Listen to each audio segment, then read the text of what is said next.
Isang matatag na diplomat na hinahangaan dahil sa kanyang talino, tibay ng loob at hindi matitinag na pananagutan ang humarap sa isang mahalagang pagliko ng kanyang buhay. Kasabay nito, isang misteryosong elitistang mersenaryo na ang nakaraan ay balot ng lihim at mga katanungang walang kasagutan ang naglalakbay sa landas ng mga anino. Nang magtagpo ang kanilang mga mundo, nagsimula ang isang kwento kung saan dumarami ang tensyon, nagkukubli ang panganib sa bawat sulok, at naghihintay ang mga nakatagong katotohanan na mabunyag. Nagsimula ang lahat sa dating UN Ambassador at matalinong kalihim ng Estado na si Monju, na ikinagulat ng lahat nang bigla siyang magbitiw sa tungkulin upang suportahan ang kandidatura ng kanyang asawang si Jun-ik sa pagkapangulo sa ilalim ng Republican Party.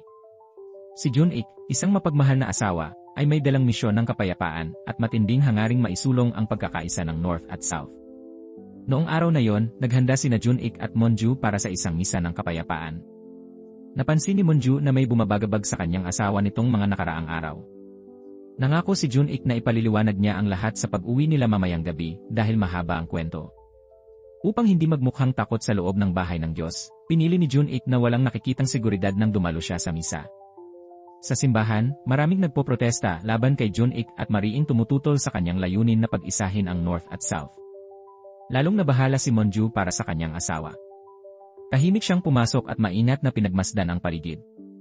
Sa harapan, si Mark, na kilala ng publiko ngunit ang tunay na pangalan ay Baek San-ho, ay palihim na nagre-record ng seremonya.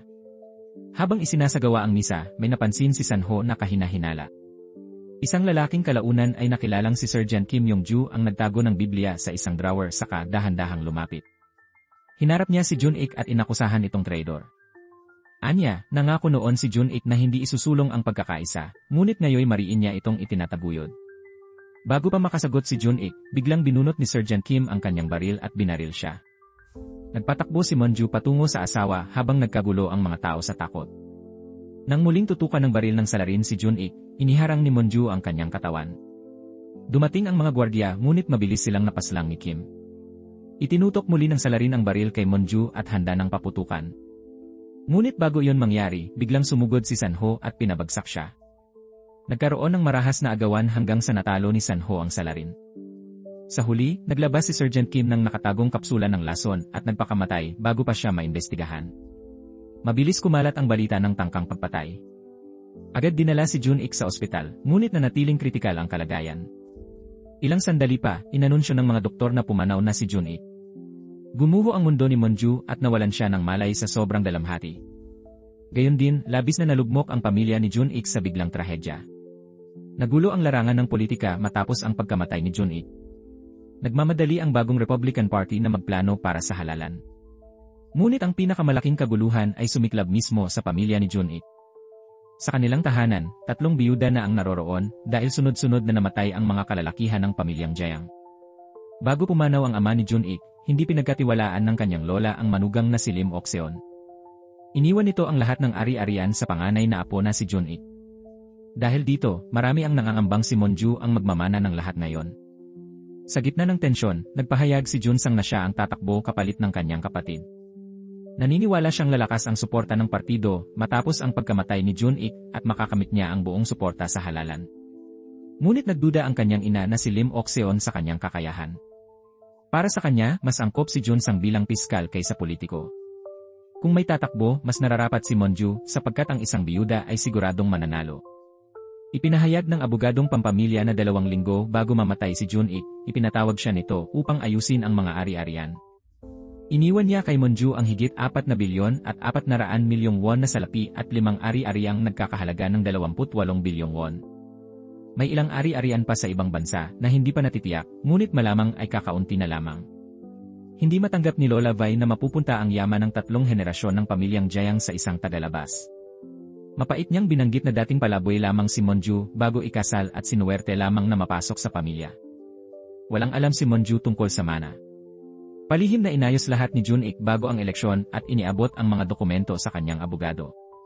Sa kabila ng mga batikos, payapang ipinagtanggol ni Monju ang sarili.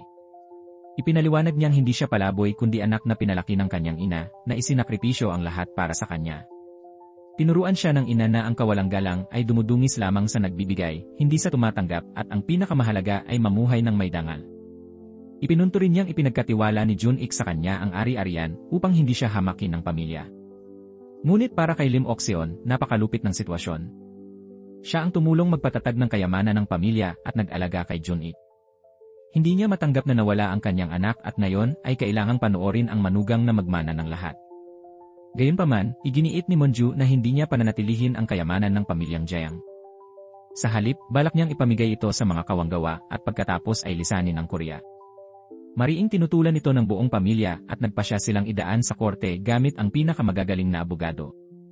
Iginiit ni Lim Oxeon na hindi ito tungkol sa pera kundi tungkol sa dangal ng isang ina. Subalit pinigilan sila ni Jun Sang. Para sa kanya, walang mapapala sa kaso. Sa halip na ibigay sa charity, iminungkahi niyang ipaabot na lang ni Monju ang mana sa kanyang kampanyang pampulitika. Anya, sabay nilang mahahawakan ang malaking kapangyarihan. Ngunit hindi siya pinansin ni Monju. Makalipas ang ilang sandali, sinuri ni Sanho ang kwintas na nalaglag ni Monju sa simbahan. Sa oras ding iyon, nakatanggap siya ng tawag mula sa Bancheri Organization. Inalok siya ng malaking halaga kapalit ng isang misyon, ang protektahan ang isang biyudang Koreana na nagngangalang Monju, na lihim palang kinuha para sa seguridad ng isang hindi kilalang tao. Walang kaalam-alam si Monju sa panganib na bumabalot sa kanya. Isang kliyenteng hindi nagpapakilala ang palihim na kumuha kay Sanho upang siya ay protektahan, na para bang ideya niya mismo ang lahat. Hindi maaaring ibunyag ni Sanho ang pagkakakilanlan ng taong iyon. Ang nais ng kliyente ay makalap niya ang impormasyon tungkol sa mga pagpupulong at usapan ni Monju. Ngunit sa kabila nito, lalo lamang siyang naging mausisa tungkol mismo kay Monju. Ang salarin na si Sergeant Kim Yong-ju ay minsang naglingkod sa Special Ops. Sa kanyang bahay, natagpuan ng mga investigador ang mga larawan ni Congressman Jun-ik. Tila salungat ang mga ebidensya, ngunit malinaw na ang galit niya ang nagtulak sa kanya upang kumilos ng marahas. Matamang sinundan ni Sanho si Monju sa mga araw matapos mamatay si Jun-ik. Batid niyang labis na yumanig sa kanya ang trahedya, kahit papilit niyang itinatago ang dalamhati sa likod ng kapanatagan. Ipinagpatuloy pa rin ni Monju ang kanyang araw-araw na pagtakbo, abala sa iba't ibang gawain, halos walang gana sa pagkain, at tila pabaya sa kanyang kilos. Hindi niya alam na patuloy siyang nasa panganib, binabantayan ng isang grupong lihim na kumikilos laban sa kanya.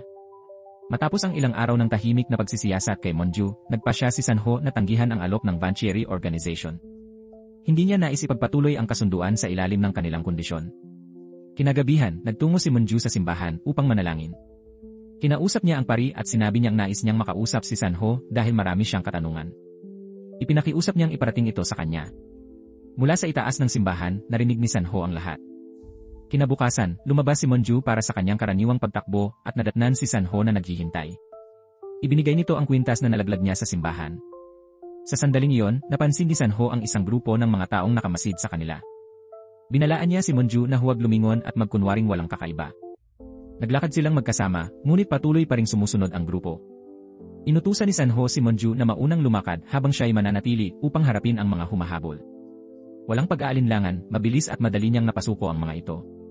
Ngunit pagsapit ng kanyang tagumpay, isa pang grupo ang sumulpot, kaya't agad niyang inakay si Monju palayo.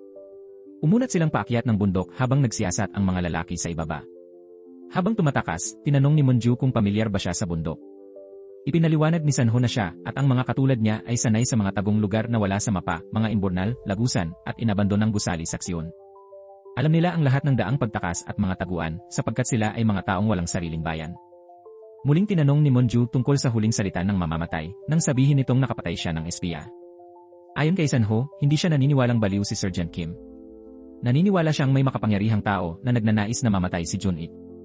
Habang bumubuhos ang ulan, nakahanap sila ng masisilungan sa isang tolda. Ipinakita ni Sanho kay Monju ang kuha mula sa simbahan kung saan itinago ni Sergeant Kim ang Biblia. Sa loob nito ay may blankong card na may nakatagong numero ng telepono. Ipinaliwanag ni Sanho na tinawagan na niya ang numerong iyon, ngunit wala na itong bisa. Pagkaalis niya, may isa pang grupong dumating upang suriin ang parehong kahon. Naniniwala siyang ang nasa likod ng card ay makapangyarihang may kakayahang magbura o gumamit ng anumang numero kailanman. Sa kanyang narinig, agad na naisip ni Monju si Pangulong Chae Kyung-sin. Minsan na siyang inalok nitong makipagtulungan at tila pinagkatiwalaan siya, ngunit sa likod ng mga pangyayari ay kabaligtaran ang katotohanan. Sinaliksik din ni Sanho ang mga security camera ng simbahan. Bago pa umatake si Sergeant Kim kay Jun-ik, may nakipag-ugnayan na kay Jun Sang. At ngayon naroon na rin si Jun Sang sa paanan ng bundok. 2 taon na ang nakararaan, habang nasa serbisyo militar sa Iraq, minsan nang narinig ni Sanho ang talumpati ni Monju sa United Nations. Buong damdamin siyang nagsalita tungkol sa kanyang pag-asa sa muling pagkakaisa ng Hilaga at Timog. Ipinaabot niya na dama niya ang mga pamilyang nahati at naniniwala siyang isa lamang ang mga Koreano at nararapat lamang na maranasan ng mga taga-Hilaga ang buhay na tinatamasa ng mga taga-Timog. Nakaantig ang kanyang mga salita, lalo't ang sariling pamilya niya ay nahahati rin sa magkabilang panig. Kalaunan, nilapitan ni Monju ang bodyguard ng kanyang asawa na si Chang-hee. Tinanong niya kung kailan nagsimulang paigtingin ni Jun-ik ang kanyang seguridad. Napansin kasi niyang tila sobra ang pag-iingat nito na para bang may kinatatakutang lihim. Ibinunyag ni Chang-hee na 1 hanggang 2 buwan bago yon, bigla itong tumawag ng madalas at nagsagawa ng maraming pagpupulong kasama ang mga taong hindi kilala. Bago dumating ang ambasador, lalong naging balisa si Jun-ik at humiling na madoble ang seguridad. Gumawa pa ito ng kakaibang kahilingan na lumihis sa isang maikling ruta. Nang tanungin siya kung bakit, sinabi nito na sinusundan sila. Ang pagbanggit ng salitang Skirel ay nagpaisip kay Monju sa kanyang bayaw na minsang tinawag na Skirel Worm. Pagkaraan, nakatanggap si Monju ng tensyosong tawag mula sa kanyang kaibigan at assistant na si Mijay. Pumunta si Mijay sa bahay ng salarin at nadatnang may mga taong nagmamadaling umalis, kumikilos na parang may itinatago. Nais niya silang sundan kahit alam niyang delikado. Binalaan siya ni Monju na manatili muna sa kotse hanggang sa siya ay dumating. Samantala, pinayuhan ng pari si Sanho na umalis na sapagkat daman niyang paparating ang kaguluhan sa paligid ng simbahan. Nauna nang nag-iwan ng huling habilin si Congressman Jun-ik at paulit-ulit na nanalangin ang pari kung ano ang dapat niyang gawin. Itinuturing niya itong pangako sa pagitan niya ng kongresista at ng Diyos. Bago tuluyang umalis, bumulong ang pari kay Sanho ng mga misteryosong salita. Itinanong niya kung magkikita pa ba sila habang nabubuhay. Pagkatapos ay iniabot niya ang isang bote ng alak at idinagdag na babalikan ito ni Sanho upang inumin balang araw. Pumunta si Sanho sa pantalan upang umalis na sana, ngunit nang makita niya ang isa pang card na nakatago sa Biblia, nagbago siya ng isip at bumalik. Samantala, nasa paliparan si Mijay, tahimik na minamasdan ang pamilya ng mamamatay. Bigla na lamang may grupong dumating at sinubukan siyang agawin. Pagdating ni Monju, hindi niya makontak si Mijay. Ilang sandali pa, nakatanggap siya ng nakakatakot na tawag mula sa kanyang bayaw na si Junsang na nagsabing hawak na niya si Mijay. Agad siyang nagtungo upang makipagkita rito. Humarap sa kanya si Junsang at tinanong ang tungkol sa kanyang mga kilos, mariing inusisa kung bakit siya nakikialam. Matatag na sinagot siya ni Monju na nais lamang niyang malaman ang katotohanan tungkol sa pagkamatay ng kanyang asawa. Ngunit malamig na tugon ni Junsang, sinabi niyang nasabi na ng pulisya ang lahat, na si Jun-ik ay pinaslang ng isang baliw na kontra sa pagkakaisa. Higit pa niyang hinamon si Monju, inusisa kung bakit siya sinusundan at kung pinaghihinalaan ba niya itong may kinalaman sa krimen. Ipinaliwanag pa ni Junsang ang kanyang panig. Bilang ahente ng pambansang seguridad, anya, napilitan siyang bantayan ang sariling kapatid dahil sinasabing espiya ito. Iginiit niyang tinakpan niya ang lahat upang maprotektahan ang pangalan ng kanilang pamilya. Ngunit binalaan niya si Monju na kung lumabas ang katotohanan na ang isang kandidato sa pagkapangulo ay naging espiya, o na ang North Korea ang nasa likod ng pagkamatay ni Jun-ik, maaaring sumiklab ang digmaan, lalo na kung mabunyag ang kaugnayan ng Estados Unidos. Inilipat ni Junsang ang usapan kay Sanho na kanyang inilarawan bilang isang Amerikanong mersenaryo. Inakusahan niya ang Estados Unidos na umuupa ng mga taong tulad nito, mahuhusay na sundalong handang pumatay kapalit ng pera, kahit para protektahan ang mga tinawag niyang walang halaga. Mariin niyang tinanong kung bakit naroon si Sanho sa lugar ng pagkamatay ni Jun-ik, at iginiit na hindi iyon maaaring nagkataon lamang. Idineklara niyang siya ang dapat maging pangulo, hindi lang para sa kanilang pamilya kundi para sa bansa at sa kapayapaan ng mundo, at tatakpan niya ang lahat upang mapanatili ito. Hindi pinaniwalaan ni Monju ang kanyang mga pahayag. Tiniyak niyang hindi naging espiya ang kanyang asawa at pinipilipit lamang ni Junsang ang katotohanan upang ipahamak siya. Direktang nagbanta si Junsang. Ipinilit niyang lisanin ni Monju ang bansa sa loob ng 24 na oras, kung hindi ay gagamitin niya si Mijay laban sa kanya. Upang patunayan ang kanyang kontrol, ikinonekta niya ang tawag upang makausap ni Monju si Mijay. Sa kabilang linya, tiniyak ni Mijay na ligtas siya at hinimok si Monju na huwag mag-alala o sumunod sa anumang hinihingi ng bayaw. Ngunit sa kabila ng mga salita ng kaibigan, nangako si Monju na ibabalik niya si Mijay sa kanyang pamilya sa araw ding iyon. Nagbabala rin siya kay Junsang na kapag may nangyari kay Mijay, hinding-hindi niya ito patatawarin. Pagkatapos, bumalik si Monju sa simbahan at tinawag ang pari. Walang sumagot. Nakita niyang bukas ang pinto, kaya't maingat siyang pumasok at natagpuan ang pari na nakahandusay sa mesa. Bago pa siya makakilos, may biglang tumakip ng kamay sa kanyang bibig mula sa likuran, si Sanho pala yon. Ipinaliwanag nitong patay na ang pari bago pa siya dumating. Pinayuhan niya si Monju na umalis agad bago dumating ang iba dahil halatang may hinahanap ang mga ito sa loob. Habang nagsasalita si Sanho, may biglang lumitaw na lalaki sa pintuan. Tahimik niyang isinara ang pinto at hinarap ito. Nakipaglaban ang lalaki ng buong lakas, ngunit sa matinding engkwentro ay nanaig si Sanho. Mariin niyang tinanong kung bakit pinatay nito ang pari, ngunit nagbulong lamang ang lalaki ng walang saysay tungkol sa mga balyena sa dagat. Bago pa niya ito masakal, may kumatok sa pinto. Sa sandaling iyon ng kalituhan, tumalon ang lalaki sa bintana at nakatakas. Mabilis na nagbukas si Sanho ng isang lihim na kabinet ng pari at isinama si Monju sa nakatagong lagusan. Hindi nagtagal, bumisita ang direktor ng pambansang intelihensya na si Eun-hak kay Lim Ok-seon. Ipinaalala niyang may utang na loob siya sa pamilya dahil sila ang nagbayad ng buo sa operasyon ng kanyang anak. Pagkatapos ay ibinahagi niya ang nakababahalang impormasyon. Isang Amerikanong diplomat na si Anderson Miller, na ngayon ay hinahabol ng FBI dahil sa espiya at pagtagas ng mga lihim ng estado, ay nagkaroon ng direktang ugnayan kay Congressman Jun-ik. Bago mamatay, si Jun-ik ay minanmanan na dahil sa hinalang nakikipagsabuatan ito sa North Korea. Nabigla si Lim Ok-seon at hindi makapaniwala sa kanyang narinig. Nagbabala si Direktor Eun-hak na mag-ingat siya dahil may nakikinig sa kanilang tahanan. Nang tanungin siya kung si Pangulong Choi Kyung-sin ang may pakana, umiwas siya sa diretsong sagot. Sa halip, iniabot niya ang isang file tungkol kay Sanho at pinayuhan siyang mag-ingat dito. Ang organisasyong pinagtatrabahuhan niya ay binubuo ng mga taong inuudyukan lamang ng pera. Walang nakakatiyak kung sino ang nagbabayad sa kanya at para saan. Nagbunyag si Sanho kay Monju ng higit pang impormasyon. Natagpuan nila ang isang lagusang ginawa pa noong panahon ng pananakop ng mga Hapons, bahagi ng sikretong network na nag-ugnay sa North at South Korea. Ipinaliwanag niyang ilan lamang ang nakakaalam nito, siya at ang kanyang ama ay kabilang doon. Sinabi ni Monju na narinig na niya ang tungkol sa Valkyria, ang pribadong kumpanya militar kung saan dati siyang naging mersenaryo. Ipinaliwanag ni Sanho na karaniwang taon-taon o bawat 2 taon ang kontrata. Ang kanya ay natapos 1 taon na ang nakaraan at hindi na niya ito muling pinirmahan. Tinanong ni Monju kung nagkataon lang ba na naroon siya sa parehong lugar ng pagkamatay ng kanyang asawa at nayon ng pari. Hindi siya sumagot ng direkta, sa halip ay ipinakita niya ang isa pang card na natagpuan sa loob ng Biblia. Pinaniniwalaan niyang pinatay ang pari gamit ang lason na ipinadaan sa karayom, isang pamamaraan ng pagpaslang na hindi basta kayang gawin ng karaniwang tao. Plano sanang ibunyag ng pari ang testamento ni Jun-ik sa susunod na misa, isang testamento na orihinal na gustong ipahayag ni Jun-ik mismo bago ang kanyang pagpaslang. Natagpuan din ni Sanho ang bote ng alak na ipinangako sa kanya ng pari, malinaw na may tatak ng kanyang pangalan.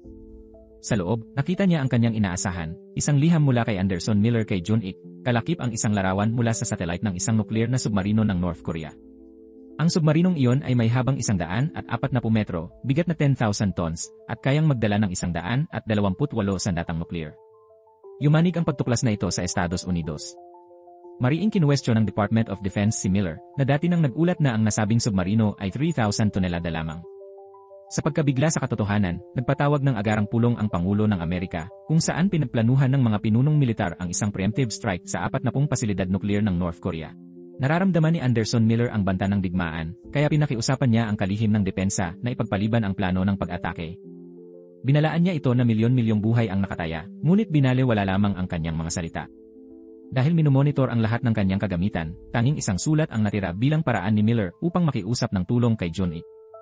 Naalala ni Monju ang doktoradong pinagsaluhan ni Miller at ng kanyang asawa, si Jun-ik, at nakatiyak siya na nilayon talaga ni Jun-ik na ilathala ang sulat na ito upang pigilan ang digmaan. Kinabukasan, tumakas sina Sanho at Monju sa 100 sa kagubatan. Sa puntong iyon, hindi na kailangan ni Monju ang tulong ni Sanho, kaya't naghiwalay na ang dalawa. Bago sila maghiwalay, iniabot ni Sanho ang isang tali sa kanya, na tinawag niyang anting-anting ng mga mandirigmang haharap sa labanan. Pagkatapos, nakipagkita si Monju kay Pangulong Choi Kyung-sin at ipinakita ang sulat sa pag-asang mapipigilan ang digmaan. Pinuna niya ito dahil hindi niya sinunog ang sulat matapos basahin, at iginiit niyang kung ginawa lamang iyon, hindi sana haharap sa kasalukuyang mga kahihinatnan. Upang patunayan ang kanyang punto, sinunog mismo ng Pangulo ang sulat sa harap ni Monju. Ipinaliwanag ni Choi Kyung-sin na dapat umatras si Monju at siya na lamang ang hahawak sa sitwasyon. Ayon sa kanya, ang digmaan ay laro ng mga baliw, hindi ng mga diplomatiko. Kahit pa sila ay sumigaw para sa kapayapaan, walang makikinig. Kailangang pumili ng panig at tanging sa pamamagitan ng pakikibaka para sa pagbabago maaari silang magkaroon ng impluensya. Ipinahayag niyang papanig siya sa Estados Unidos dahil alam niyang ang Amerika ang may kinalaman sa sinapit ni Jun-ik. Gagamitin niya ang kaalamang iyon para sa sariling kapakinabangan at hinimok niya si Monju na umalis agad ng South Korea. Samantala, nasa barko na si Sanho patungong China kung saan balak niyang tumawid papuntang North Korea upang muling makapiling ang kanyang pamilya. Sa China, nagbayad siya ng mga gabay upang tulungan siyang makatawid sa hangganan. Nangako ang mga ito na maghahanda ng barko at sasamahan siya. Ngunit pagdating niya sa pantalan, sinabi sa kanya na hindi siya makakatawid. Ilang araw nang nagpapatrolya roon ang mga sundalo ng Storm Corps. Nang tanungin niya ang mga gabay, sinigurado nilang ligtas pa ring tumuloy. Bigla namang sumabog ang putukan ng may inatake na barko sa laot. Dahil wala nang ibang paraan, nakipag-ugnayan si Sanho sa organisasyong Valkyrie. Tinanggap niya ang misyong protektahan si Monju na inirekomenda ng isang lihim na kliyente. Samantala, bumisita si Monju sa kanyang biyenan na si Lim Ok-seon at tinanong kung bakit matindi ang pagtutol nito sa kanyang kasal kay Jun-ik noon. Ipinaliwanag ni Ok-seon na nais lamang niyang magkaroon ng masaya at mainit na asawa ang kanyang anak at hindi isang tila malamig at malungkutin. Napagtanto ni Monju na kahit tila ang kanyang biyenan na lalaki ang nagpapatakbo ng kanilang tahanan, si Ok-seon pa rin ang tunay na gumagawa ng lahat ng pasya. Isinalaysay ni Ok-seon na bago niya aprubahan ang kasal, masusing sinuri muna niya ang pinagmulan ni Monju. Lumaki ito sa Estados Unidos sa ilalim ng kalinga ng kanyang ina, na nagbanat ng buto sa isang salon, sa paglilinis ng mga ospital, at sa pagiging kahera upang maitaguyod siya. Bago pa man pumanaw ang kanyang ina, si Jun-ik mismo ang nag-alaga rito. Matapos ang tanyag na talumpati ni Monju sa isang simulation conference ng IFIN, nakita ni Ok-seon ang isang panayam na nagpakita ng silid nito na puno ng mga watawat at aklat, isang pambihirang tanda ng makabayan sa kabataan.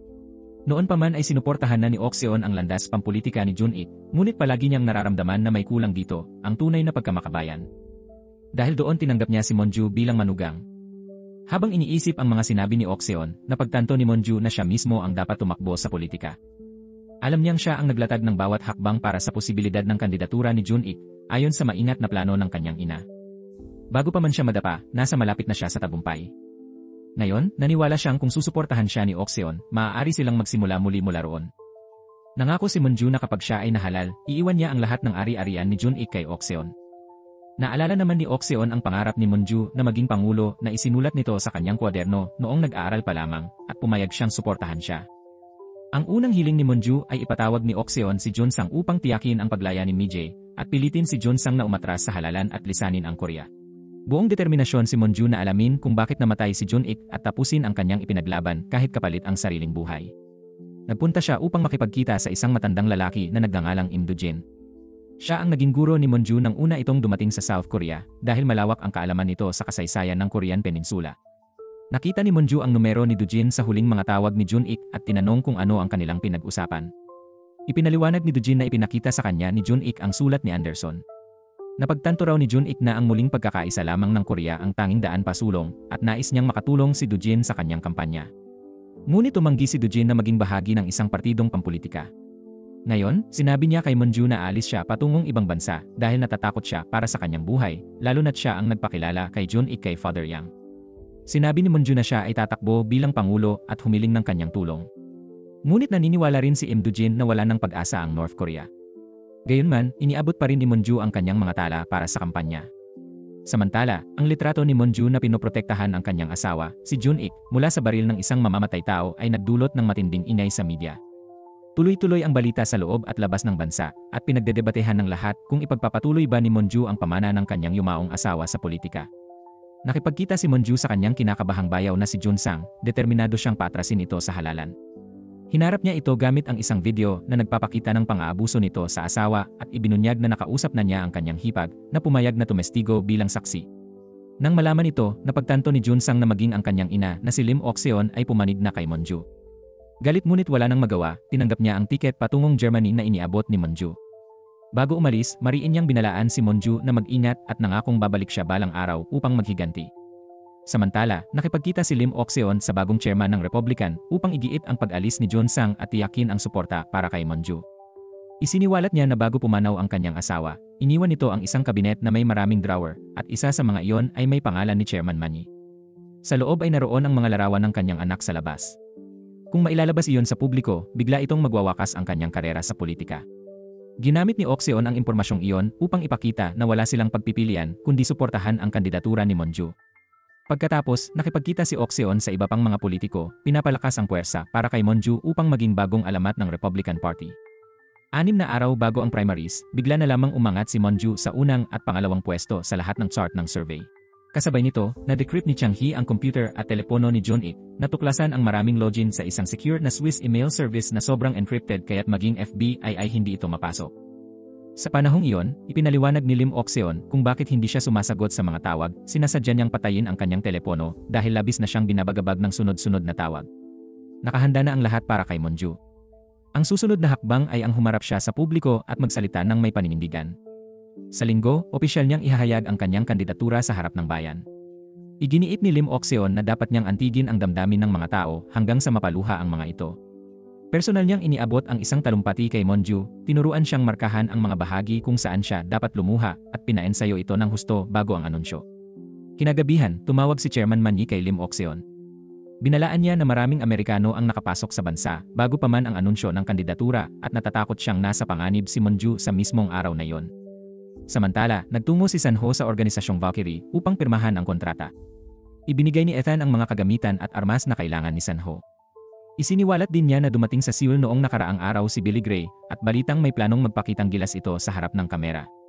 Pagkaraan, nagtungo si Sanho sa plaza kung saan i-anunsyo ang mga kandidato, naghahanap ng pwestong pwedeng paglagyan ng kanyang sniper rifle.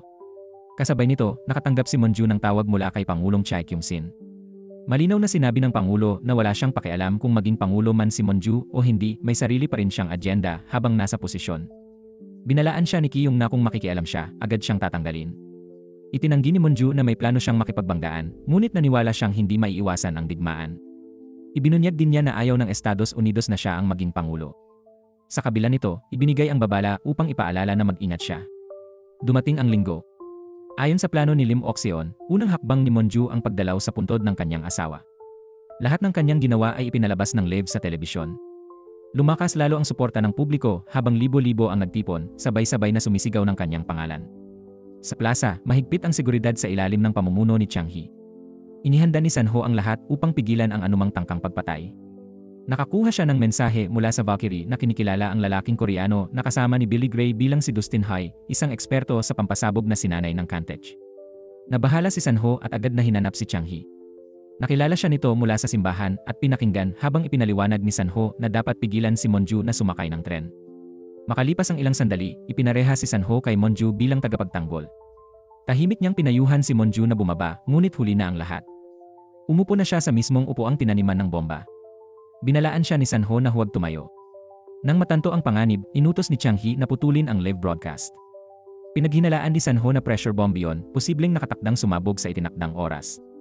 Nang malaman niyang ang susunod na istasyon ay nasa Asan, dali-daling nagtungo si Sanho doon habang iniutos ni Monju kay Miji na sabihan ang mga pasahero na lumipat sa ibang bagon. Bawat segundo ay napakahalaga. Pagsapit sa istasyon, binuksan ni Sanho ang isang upuan at natagpo ang may bomba na nakakonekta sa isa pa sa unahan.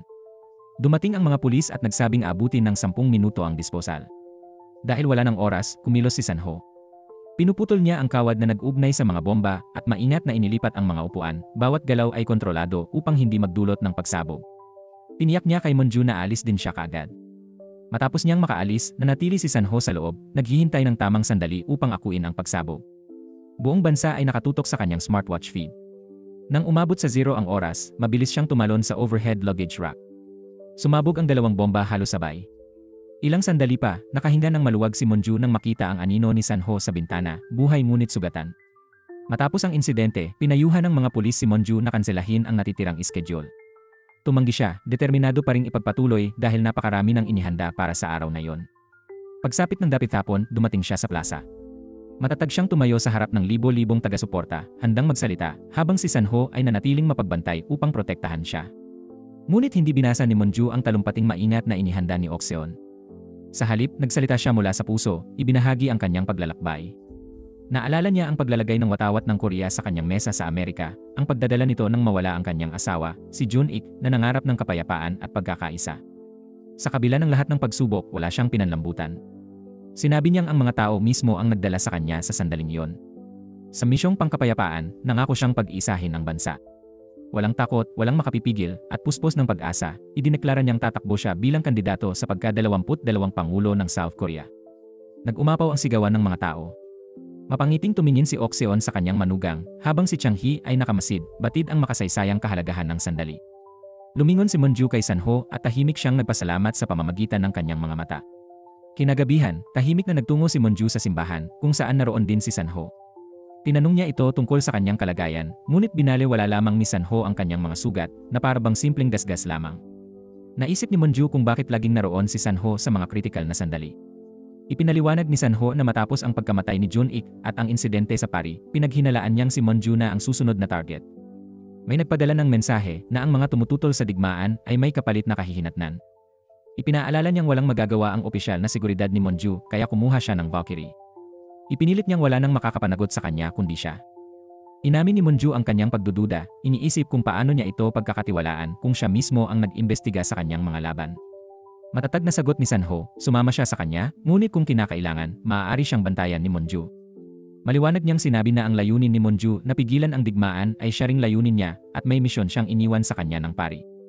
Iginiit ni Monju na siya ang amo at dapat sumunod si Sanho sa kanyang mga utos. Pumayag si Sanho ngunit binalaan siyang sa mga oras ng emerhensya, siya ang dapat sundin. Sa mga sandaling iyon, siya ang magiging tagapanguna. Walang pag-aatubili, pumayag si Monju na kunin si Sanho bilang kanyang bodyguard. Batid nilang pareho na kailangan nila ang isa't isa upang makamit ang kanilang mga layunin. Sa pagsisiyasat ng dalawang pinagkakatiwalaang tauhan, napatunayang wala pang kliyenteng nasawi sa pangangalaga ni Sanho. Ang kanyang antas ng kasanayan ay maihahambing sa isang internasyonal na bayarang mamamatay. Ngunit ang pinakamalaking tanong, saan nga ba talaga nagmula si Sanho? Ayon sa pagsasaliksik ni Chang He, may hawak siyang pasaporteng Amerikano, ngunit bago iyon ay nagkaroon muna ng nasyonalidad sa Mongolia, tila isang paraan upang maisaayos ang kanyang legal na mga dokumento. Natuklasan din na minsan siyang naging voluntaryo sa Peace and Forgiveness Church, isang simbahan kung saan maraming tumatakas mula sa North Korea. Dahil dito, napaisip si Chang He kung baka isa siyang ahente ng North Korea na may ibang pakay. Kaagad namang inutusan ni Monju si Chang He na maghanap ng matitibay na ebidensya at iulat ito sa kanya. Samantala, labis na nababahala si Lim Okseon, ina ni Jun-ik, sa desisyon ni Monju na kunin si Sanho bilang tagapagbantay. Natatakot siyang baka mahulog ang manugang niya sa patibong ng pag-ibig. Wala kasi itong katulad pagdating sa karisma, isang lalaki na madaling magpahina ng puso ng mga babae at 2 beses nang nailigtas ang buhay ni Monju. Subalit hindi ito iniintindi ni Monju. Sigurado siyang ang mga pagligtas ni Sanho ay hindi basta-basta lamang. Gusto niyang malaman ang dahilan sa likod nito at kung paano naugnay si Sanho sa pagkamatay ng kanyang asawa. Naniniwala siyang si Sanho ang susi para mabunyag ang katotohanan. Kinabukasan, sinamahan ni Sanho si Monju sa kanyang bagong tirahan. Maingat niyang sinuri ang bawat sulok ng bahay, tiniyak na walang anumang panganib. Nang ilagay ni Monju ang litrato nila ng yumaong asawa sa ibabaw ng bedside table, agad itong tinutulan ni Sanho. Ayaw niyang may kahit anong bagay na malapit sa kama dahil maaaring lagyan iyon ng kamera o ng aparatong pang-espya. Gayunpaman, ipinasya pa rin ni Monju na iwan ang litrato roon. Pati ang pagbubukas ng bintana ay pinigilan din ni Sanho dahil anya, maaaring may sniper na nakaabang. Nainis si Monju at sinabing hindi ito Amerika. Ipinagbabawal dito ang pagdadala ng baril. Ngunit sumagot si Sanho ng malamig, ako man ay may baril na iligal. Walang asasin na sumusunod sa batas. Maging ang pagnanais ni Sanho na matulog sa katabing silid ay nagdulot kay Monju ng pangangailangang makipag-usap ng masinsinan. Ipinaalala niya na ang layunin ng proteksyon ay para makatrabaho ng maayos, hindi para makulong sa sobrang pagbabantay. Ngunit iginiit ni Sanho na walang ganap na proteksyon. Kung maaari lang, ikukulong ko ang kandidato sa isang kwarto na walang bintana, pero hindi pa rin yon sapat. Maaaring pasabugin ang buong bahay anumang oras, sabi niya. Dumating si Lim Okseon upang bisitahin ang bagong bahay ni Monju at nadatnan si Sanho sa kusina, personal na naghahanda ng pagkain. Ayaw kasi nitong pagkatiwalaan ang sinuman pagdating sa kaligtasan ng pagkain ni Monju. Maging ang pagtulog ay kailangan niyang gawin malapit dito, bagay na nagdulot ng matinding kaba sa biyenan. Inabot ni Okseon kay Chang He ang ulat ng National Intelligence Service tungkol sa insidente ng pambobomba. Pinayuhan niyang pag-aralan ito upang mas mapangalagaan si Monju. Ibinunyag din niya na pinaghihinalaang nilagyan ng NIS ng mga aparatong pang-espiya ang kanyang bahay dahil iniisip nilang maaaring espiya si Jun-ik. Hindi nila alam, naririnig lahat ito ni Sanho. Samantala, tinanong ni Sanho si Mijay kung karaniwan bang hindi inuubos ni Monju ang pagkain. Ipinaliwanag ni Mijay na hindi talaga malakas kumain si Monju at hindi mahilig sa pagkain na nangangailangan ng pagbabalat tulad ng hipon o isdang may tinik. Maging ang manok na niluto ni Sanho ay may balat kaya't baka ito ang dahilan kung bakit hindi kinain. Para kay Sanho, ang ganitong pag-ugali ay hindi katangian ng isang magiging pangulo. Sa isang kampanya, napansin ni Sanho ang isang kahina-hinalang lalaki sa ikalawang palapag ng pasilyo. Kaagad niyang inutusan ang team ni Chang He na suriin ito, ngunit nang makarating si Chang He, wala na ang lalaki. Pinagsabihan pa siya nito na manatili na lamang sa kanyang itinalagang gawain. Hindi nag-aksaya ng oras si Sanho at agad na nakipag-ugnayan sa bangkiri para sa karagdagang impormasyon. Pinayuhan naman siya ng kanilang tauhan na iwasang gumamit ng radyo sa pakikipag-ugnayan dahil hindi ligtas. Habang pauwi, nadaanan nila ang isang truck na aksidenteng nakahambalang sa daan. Nakita agad ni Sanho ang kahina-hinalang lalaki at inutusan ang driver na agad bumalik. Ngunit sa likod nila ay may isa pang truck na biglang sumalpok, tinutulak ang kanilang sasakyan pasulong. Pinindot ng asasin ang isang detonator at sunod-sunod na sumabog ang mga kotseng nakapaligid. Sa kabutihang palad, nakalabas agad si Monju at ligtas na nakalayo sa lugar. Gayunman, hindi pa tapos ang panganib. Inilabas ni Sanho si Monju at tahimik silang bumaba sa istasyon ng tren. Sinabihan niyang patayin ang kanyang telepono. Sa bawat sandaling may kahina-hinalang galaw, mahigpit niya itong niyayakap para tiyakin ang kaligtasan. Alam ni Sanho na anumang oras ay maaaring umatake ang mga kalaban. Napansin niyang ang mga asasin ay may suot na simbolong Samkokri, tanda ng mga GK mercenaries, ang pinakamatitindi at pinakabrutal na bayarang sundalo sa buong mundo. Naniniwala siyang ito pa lamang ang unang pagsubok at mas malalaking panganib ang darating. Pagbalik nila sa bahay, galit na sinalubong sila ni Changhi dahil ilang oras silang hindi makontak. Ipinaliwanag ni Monju na pinatay niya ang telepono para hindi matunton. Mariing pinuna ni Changhi si Sanho, kung natatakot ka sa pag-espya, dapat sa akin ka nakipag-ugnayan. Sagot ni Sanho, hindi ako nagtitiwala sa kahit sino. Hiniling kong imbestigahan mo ang lalaking nakita ko sa kampanya pero hindi mo ginawa. Ngayon, andoon siya sa lugar ng pagsabog. Matapos nito, nagpasya si Sanho na siya na rin ang maging driver ni Monju. Tumawag siya kay Ion upang alamin ang pagkakakilanlan ng kliyenteng umupa sa kanya, ngunit tumangging magsiwalat ang kausap. Alam ni Sanho na may nakatanim na aparato ng pakikinig sa kanyang kagamitan, isang bahagi ng kasunduan para mamonitor ng kliyente ang bawat galaw ni Monju. Ayaw na niyang ipagpatuloy ang trabaho at inutusan si Ion na sabihing maaaring bawiin ng kliyente ang kanilang pera. Samantala, inamin ni Changhi kay Monju na hindi niya gusto si Sanho. Ayon sa impormasyon mula sa National Intelligence Service, ang kumpanyang nasa likod ng pambobomba ay isang American defense contractor na kilala bilang Crane. Dati itong pinayuhan ng dating United States Secretary of Defense na si Anderson Miller, at ang kasalukuyang direktor ng Crane ay pinsan ng direktor ng Bankiri, ang parehong grupong may kinalaman sa seguridad ni Monju. Matibay ang paniniwala ni Changhi na may kaugnayan si Sanho sa pambobomba. Pakiramdam niya, hindi dahil kay Sanho kaya nakaligtas si Monju sa mga insidente, kundi dahil kay Sanho kaya patuloy na napapahamak ang kandidata. Tila dala-dala niya ang panganib at kaguluhan. Maging si Monju ay hindi rin ganap na nagtitiwala kay Sanho, kaya inutusan niya si Changhi na lihim na subaybayan ito ng ilang panahon. Kinagabihan, nagising si Monju mula sa isang bangungot at bumangon sa kalagitnaan ng gabi. Binuksan niya ang bintana upang magpasok ng hangin, at sa parehong sandali ay nagising din si Sanho. Alam niyang balisa si Monju, kaya niyaya niya itong mag-jogging sa labas upang maibsan ang tensyon. Habang naglalakad sila, diretsahan siyang tinanong ni Monju kung ang bahay na kanilang tinitirhan ay may kaugnayan ba sa kanya. Inamin ni Sanho na ang bahay ay pag-aari ng Katakom, isang pasilidad na espesyal na inangkop para sa seguridad. Ipinaliwanag niyang kinausap niya ang mga dating nakatira roon at agad silang umalis upang ipagamit ang bahay kay Monju. Alam ni Sanho na hindi pa rin lubos ang tiwala ni Monju, kaya't nagtaka siya kung bakit kinuha pa rin siya bilang personal na bantay. Walang pag-aatubiling sinabi ni Monju na kahit ilang beses pa siyang mailigtas ni Sanho, hindi niya kailanman lubos na pagkakatiwalaan ang lalaki. Hindi na pinansin ni Sanho ang kanyang pag-amin, ang mahalaga sa kanya ay magampanan ang tungkulin. Sinabi niyang kung sakaling may bala na paputok na tumama kay Monju, handa niyang isakripisyo ang sarili dahil iyon ang itinuro sa kanya. Ibinigay ni Monju kay Sanho ang kwintas na naglalaman ng proteksyon, sinasabing mas kailangan ito ng tagapagbantay kaysa sa kanya. Hindi alam ni Sanho na may nakatagong aparatong pang-espya sa loob ng pendant na ikinabit ni Monju. Samantala, natuklasan ni Changhi ang isang totoong device ng pakikinig sa silid ni Junit. Ang nakapagtanim pala nito ay si Junsang, ang nakababatang kapatid ni Junit. Labis ang pagkagulat ni Lim Oxeon nang malaman ang balitang ito. Hindi niya maiwasang magduda kay Monju hinggil sa pagkamatay ng kanyang anak, lalo na't bago pa ito mamatay ay bigla nitong inilagay sa pangalan ni Monju ang lahat ng ari-arian. Sa lihim na pakana, binigyan ni Oxeon si Changhi ng isang mamahaling relo na Rolex kapalit ng pagsubaybay sa lahat ng kilos ni Monju. Di nagtagal, ibinalita ni Changhi kay Monju na natagpuan niya ang lihim na telepono ng kanyang yumaong asawa. Ginamit pa ni Junik ang pangalan ni Changhi upang makapagrehistro ng isa pang linya. Gumamit si Changhi ng isang espesyal na algorithm upang mabuksan ang telepono at sa kalaunan ay nagtagumpay siya. Laking gulat niya nang mabasa ang isang nakakagulat na mensahe kaya't dali-dali siyang nagmaneho papunta sa isang hindi kilalang destinasyon. Subalit sa daan ay nabangga ang kanyang sasakyan, dahilan upang siya ay dalhin sa ospital na nasa kritikal na kondisyon. Bago siya mawalan ng malay, bumulong si Changhi sa tainga ni Monju na ang kanyang asawa ay kahawig ng isang espiya. Naniga sa pagkabigla si Monju sa narinig. Samantala, sa lugar ng aksidente, nakuha ni Miji ang nasabing lihim na telepono, ngunit ito ay walang laman dahil nareset na ito ni Changhi bago ang insidente. Habang iniisip ni Monju kung anong lihim ang nakatago sa telepono, nakatanggap siya ng isang mensahe mula sa isang hindi kilalang nagpadala. Nakalagay dito ang password at ang address ng isang bahay na dapat niyang puntahan, kalakip ang larawan ng isang kwintas na kaparehong-kapareho ng ibinigay noon ni Junik sa kanya. Kasama si Sanho, nagtungo si Monju sa nasabing bahay. Laking pagkagulat niya nang makita ang litrato ng kanyang asawa na kasama ang isang babae at isang batang lalaki. Noon lamang niya napagtanto na matagal na siyang niloloko ni Junik. Sa mismong sandali, dumating ang babae at ang bata. Ipinakilala ng babae ang sarili bilang Kang Han na, ang mismong nagpadala ng mensahe kay Monju.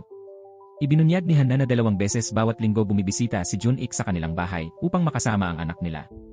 Ang bata ay kasalukuyang sumasailalim sa therapy dahil sa matinding trauma matapos masaksihan ang pagpatay sa kanyang ama sa loob ng simbahan. Ipinakita ni Hannah kay Monju ang larawan kung saan magkatabi sila ni Jun-ik noong araw ng pagpatay at marahas nitong tinanong kung bakit ni isang patak ng luha ay hindi bumagsak mula sa kanyang mga mata, samantalang siya ay halos mawasak sa pag-iyak at paghihirap. Habang pinupuri ng iba ang katatagan ni Monju, siya na may nag-iisang nilabanan ang takot at pinangalagaan ang kanyang anak. Dagdag pa ni Hannah, nais niyang ipaalam sa publiko ang pagkakaroon ng anak ni Jun-ik sa kanya at matiyak na makakukuha ng bahagi ng mana ang bata. Alam na raw ito ni Lim Ok-seon at inaasahan ni Hannah ang kanyang tulong sa nalalapit na kaso. Nag-alok si Monju na susuportahan niya ng higit pa sa hinihingi ng batas ang mag-ina kapalit ng tahimik na pagresolba sa usapin. Ngunit tumanggi si Hannah. Hindi pera ang kanyang nais. Ang layunin niya ay ipakita sa lahat na si Jun-ik ay tunay na umiibig sa kanya at hindi kay Monju. Ipinahayag pa niyang labis na nabigo si Jun-ik sa piling ni Monju dahil hindi siya kailanman minahal nito. Ipinakita ni Hannah ang kwintas na kapareho ng kay Monju at ibinunyag na siya mismo ang nagdisenyo nito, isang disenyo na kinilala bilang pinakasikat noong nakaraang taon. Sa bawat ukit ng kwintas na ito, dumanas ako ng walang katapusang sakit. Ngayon, gusto kong ikaw naman ang makaranas niyon. Sisiguraduhin kong ikaw ay iyak, mariing pahayag ni Hannah. Sa sobrang galit at sakit, itinapon ni Monju ang kanyang kwintas na krus. Napakasakit ng katotohanang natuklasan niya. Hindi na siya nakatiis at agad na humarap kay Lim Ok-seon upang kumprontahin ang babae. Hindi na nagkunwari si Ok-seon at umamin na alam na niya ang lahat mula pa noong una. Ayon sa kanya, tuso at mapanganib si Hannah at sinadya nitong lapitan at gamitin si Jun-ik para sa sariling pakinabang. Isiniwalat ni Ok-seon na bago pa man ang halalan, nagkaroon na ng kasunduan, matapos makuha ang malaking halaga ng pera, lilisan si Hannah at magtutungo sa ibang bansa. Alam niyang lalabas si Hannah sa tamang panahon para guluhin ang kandidatura ni Monju at nakikita niya ito bilang isang magandang pagkakataon. Para sa kanya, ito ang sandali upang makawala si Monju sa anino ni Jun-ik at tumakbo bilang sarili niya. Ito rin ang paraan upang makita ng publiko ang kanyang kahinaan at mas lalo siyang mahalin ng mga botante. Ngunit hindi iyon ang nais ni Monju. Hindi siya papayag na maging pangulo sa paraang nais ni Ok-seon. Mabilis niyang pinunit ang kasunduan sa paghahati ng ari-arian at ipinahayag na nais niyang tapusin ang kanilang kontrata. Tinakot siya ni Ok-seon, sinasabing hindi siya makakatakas ng walang kapalit. Ngunit mariing tinugon ni Monju na hawak din niya ang mga ebidensya ng pandaraya at pag-iwas sa buwis ni Ok-seon. Matagal na niyang lihim na kinakalap ang mga kasalanan nito at oras na upang gamitin ang mga yon. Sa huli, mariing ipinahayag ni Monju ang kanyang kondisyon, dapat ay tahimik at walang bakas ang pagkilos laban kay Hannah. Ayaw na niyang makarinig pa ng kahit anong balita tungkol sa babae. Sa mismong sandaling yon, dumating din ang lola ni Jun-ik. Matagal na pala niyang alam na may anak sa labas ang apo niya. Sa harap ni Monju, mariin niyang binalaan na kukunin niya ang anak ni Jun-ik.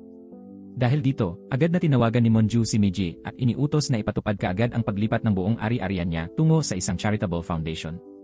Nagalit ang matanda at bigla siyang sinampal ng malakas, ngunit nanatiling tahimik si Monju at hindi gumanti. Samantala, may isang pagtitipon kung saan si Dujin ay nagbigay ng talumpati tungkol sa tensyon sa Korean Peninsula. Ipinahayag niya na malapit nang umatake ang Amerika sa North Korea at maaaring sumiklab ang digmaan sa loob ng ilang araw. Buong buhay niya, nabuhay siya sa takot sa giyera at nanawagan siya sa mga mamamayan na lumabas sa kalsada upang tutulan ang karahasan, himukin ang mga politiko at ang pandaigdigang komunidad na pigilan ang giyera sa lupaing iyon. Pag-uwi ni Dujin, may isang estudyante ang nagtanong kung kaninong panig siya pumapabor. Sagot niya sa panig ng bayan. Ngunit bago pa siya makapaliwanag, isang grupo ng mga kabataan ang bigla siyang tinakpan ng ulo at binugbog. Hindi sila naniniwalang may giyera at inakusahan nila si Dujin na nagkakalat ng takot at kaguluhan. Tinawag pa nila siyang espiya at halos mapatay sa pambubugbog. Nang mabalitaan ito, agad na nagtungo si Monju sa ospital para dalawin ang kanyang guro. Dito, isiniwalat ni Dujin ang nakababahalang balita, malapit nang sumiklab ang giyera. Ayon sa kanya, nagbigay na ang Amerika ng 2 pagpipilian kay Pangulong Chai Kyung-sin. Una, isuko ang hilagang teritoryo sa China, o ikalawa, itulak ang pagsasanib ng North at South. Binanggit niya ang 3 palatandaan ng nalalapit na digmaan. Una, ang pag-atake gamit ang bombang pambutas depensa na kasalukuyang nakahanda sa Okinawa. Ikalawa, ang pag-alis ng mga submarinong nukleyar ng Amerika mula sa Yako. At ikatlo, ang operasyon ng paglikas sa mga sibilyang Amerikano. Kapag nangyari ang 3 ito, wala nang makapipigil sa sakuna. Habang nag-uusap sila, dumating ang isang grupo upang arestuhin si Dujin na tinawag nila ring espiya. Hiniling ni Monju na ipakita ang kanilang warrant, ngunit tumanggi ang mga ito. Nagmamadali silang susunggaban si Dujin, ngunit hinarang sila ni Sanho. Sa ilang mabilis na galaw, napabagsak niya ang 3 kalalakihan. Sa huli, kusang lumabas si Dujin at nagpahayag ng kagustuhang sumama sa kanila, ngunit iniwan kay Monju ang mensaheng ipalaganap ang babala tungkol sa nalalapit na digmaan. Samantala, nakakuha si Miji ng access sa email account ni Junit. Natagpuan niya ang mga email na ipinadala ni Anderson Miller, ang Deputy Secretary of State ng Amerika. Isiniwalat ni Miller na isang buwan na ang nakalipas, 3 miyembro ng tripulante ng isang submarino ng North Korea ang tumakas patungong Amerika. Ayon sa kanilang testimonya, ang submarino ay hindi lumang modelo ng Soviet kundi isang bagong uri ng submarinong pang-atake. Nagdulot ito ng matinding alarma sa Washington. Naglabas ang mga satellite ng mga larawan ng isang kahina-hinalang barko, kaya't nagplano ang Amerika ng isang preemptive strike. Ngunit may pagdududa si Miller, paano kung nagsisinungaling ang 3 tumakas? Nang magsimula siyang magsiyasat, natuklasan niyang isa sa 3 tumakas ang bumaril sa 2 at saka nagpakamatay. Wala nang paraan upang patunayan ang mga pahayag nila. Kaya sinimula ni Miller ang masusing investigasyon sa mga transaksyon ng mga piyesa para sa submarino sa buong mundo. Wala siyang nakitang katibayan na nagpapakitang may ganitong armas ang North Korea. Subalit may isang pangalan ang lumitaw, Stella Yang, isang American lobbyist na bumili ng espesyal na bakal mula Poland, kumontrata ng mga sensor mula Sweden, at kumuha ng mga inhinyero upang bumuo ng isang bagong uri ng submarino. Taon pa lamang ang nakararaan ay kumalat na ang mga bulong-bulungan na siya ang nasa likod ng impormasyon tungkol sa submarino. Ngunit nang siya sa atin ni Miller ang kanyang pasaporte, walang larawan ang nakalagay, at ayon sa record ng imigrasyon, dumating siya sa Korea at hindi na bumalik sa Amerika. Sa pinakahuling email ni Jun kay Miller, sinabi niyang natukoy na niya kung sino si Stella Yang, ngunit hindi pa niya matiyak ang buong katotohanan, at 2 araw matapos ang email na yon, siya ay pinaslang. Naisip ni Miji kung maaaring si Stella ang pumatay kay Jun.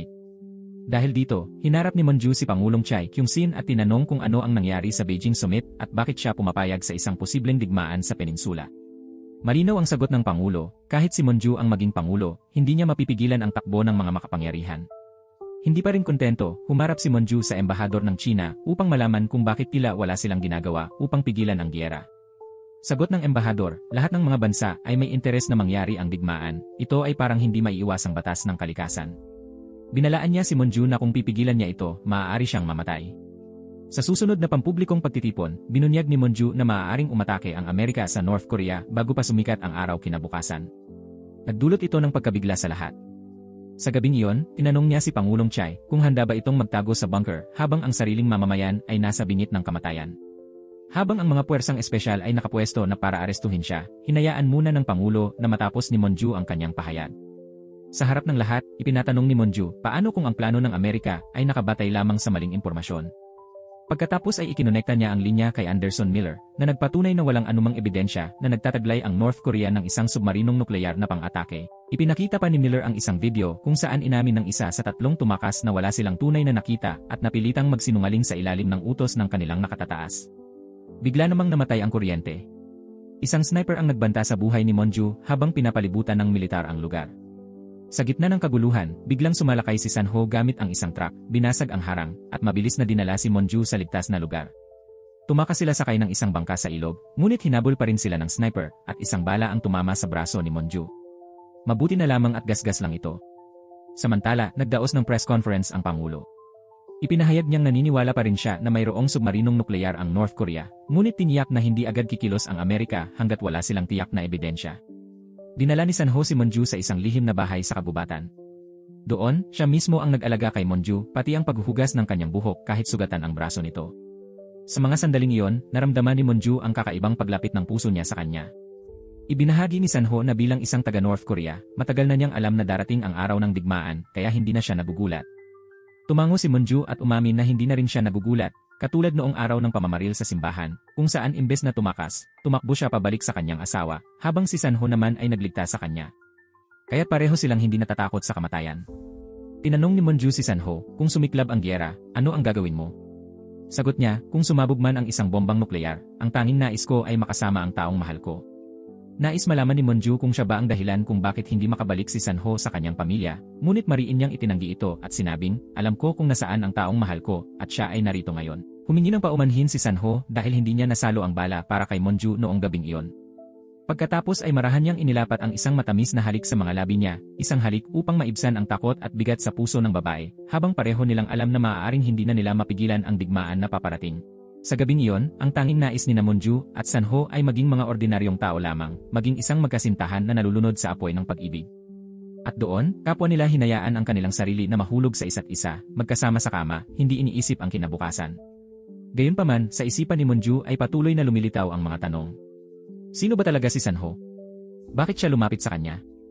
Totoo bang handa siyang mamatay para sa kanya? At bakit siya palaging nakikita sa kanyang mga panaginip? Samantalang si Sanho, kahit kailan ay hindi natakot sa anumang panganib, pero natatakot siyang makitang masaktan si Monju. Natatakot siyang may mangyaring masama sa kanya at hindi siya makarating upang iligtas siya. Kahit sa mga panaginip, ang takot niyang iyon ay nananatili. At tila ba, tuluyan ang nahulog ang puso niya kay Monju. Tinanggal ni Monju ang kwintas ni Sanho upang maging mas komportable ito. At magdamag silang nanatiling magkasama, parang lumulutang sa alon ng pagmamahalan. Samantala, sa parehong oras, isang eroplano ng Estados Unidos ang nagsasagawa ng pagmamanman sa kalangitan ng North Korea, ngunit agad itong pinabagsak ng isang misil na pangdepensa. Doon naisip ni Sanho na dapat niyang dalhin si Monju palayo. Nais niyang isama siya sa disyerto ng Gobi, kung saan siya nanirahan ng 2 taon matapos tumakas. Noon, gusto niyang kalimutan ang kanyang mga magulang at ang kanyang lola na laging nagbababala sa kanya na huwag nang bumalik. Sa mga gabing iyon sa disyerto, palagi niyang pinagmamasdan ang mga bituin, at isang tala ang palaging pinakanagniningning. Sa tuwing nakikita niya ito, pakiramdam niya ay nag-iisa lamang siyang tala sa buong mundo. Nais din ni Monju na makalimot, tulad ni Sanho. Nais niyang kalimutan ang mga bagay na bumabagabag sa kanya, gaya ng magaspang at sugatang mga kamay ng kanyang ina na buong buhay ay nagbanat ng buto para siya ay buhayin. Sa tuwing uwi ito mula sa trabaho, agad itong nakakatulog sa sobrang pagod. Minsan, nais sana ni Monju na mailigtas ang mga kamay na iyon, ngunit siya ay nabigo. Ang dahilan kung bakit bumalik si Monju sa Korea ay dahil itinuturing niya itong kanyang nag-iisang tahanan. Kaya, buong puso niyang nais pigilan ang digmaan. Para sa kanya, ang pagliligtas sa bansa ay katumbas ng pagliligtas sa mga kamay ng kanyang ina. Matapos ang pagbagsak ng eroplano ng Amerika, tumawag ang Pangulo ng Estados Unidos kay Pangulo Choi Kyung-sin. Pansamantala nilang isinantabi ang planong magpasimula ng digmaan, ngunit hinihiling nila na resolbahin ni Monju ang kaguluhan na kanyang idinudulot. Naglabas ng pahayag ang Pangulo ng Korea na tinanggal na ang alarma ng posibleng digmaan at maaring bumalik ang mamamayan sa normal na buhay. Nagbigay siya ng paninindigang ang pamahalaan at militar ay hindi matitinag at handang ipagtanggol ang bansa at ang mamamayan. Hinihikayat niyang magkaisa ang lahat para sa kapayapaan. Ngunit hindi ito agad nagbigay ng tiwala sa mga tao. Sa halip, marami ang naniniwala na dahil kay Monju kaya hindi natuloy ang digmaan at inilagak nila ang kanilang pananampalataya sa kanya. Samantala, si Yoon Hak, Direktor ng National Intelligence Service, ay nagpayo sa Pangulo na kailangan niyang kumilos laban kay Monju. Ayon sa kanya, para magtagumpay sa digmaan laban sa North Korea, una nilang kailangang talunin ang bundok na tinatawag na Monju. Matagal na rin daw siyang may nakahandang plano laban sa kanya. Sa kabilang panig, nakatanggap ng tawag si Monju mula kay Mijay na nagsabing nagising na si Chang-hee. Ibinunyag ni Chang-hee ang nangyari noong araw ng aksidente. Sinabi niya na nang tingnan niya ang telepono ni Jun-ik, na diskubre niyang isa pala itong espiya. May nakapadalang video mula North Korea kung saan ginawaran si Jun-ik ng pinakamataas na medalya dahil nagawa nitong pigilan ang maruming digmaan ng mga taksil at imperialista. Hindi agad naniwala si Chang-hee, kaya nakipag-ugnayan siya sa taong nasa kabilang panig at nakipagkita sa isang bookstore sa Horim. Ngunit sa daan pa lang ay nagkaroon siya ng aksidente. Nakapagtataka dahil sa parehong lugar din nakatira si Kang Han-na. Pinaghihinalaan ni Sanho na si Han-na ang maaaring si Stella Yang, isang taong matagal nang gumagawa ng mga transaksyon sa armas, nag-order ng steel plates mula Poland, bumili ng sensors mula Switzerland, at kumuha ng mga Swedish engineers. Habang nasa bahay ni Han-na, napansin ni Sanho ang kanyang anak na gumuguhit ng mga lugar na kanilang napuntahan, Sweden, Poland, at Switzerland. Isang nakakapagtakang pagkakatulad. Naisip ni Monju kung si Jun-ik ba ay pinatay ng mismong si Han-na. Mula rito, nag-utos si Sanho kay Chang-hee na ibigay ang numero ng taong nagpadala ng video. Laking gulat nila nang makita na ito ay kapareho ng numerong minsan nang lumitaw sa isang Biblia.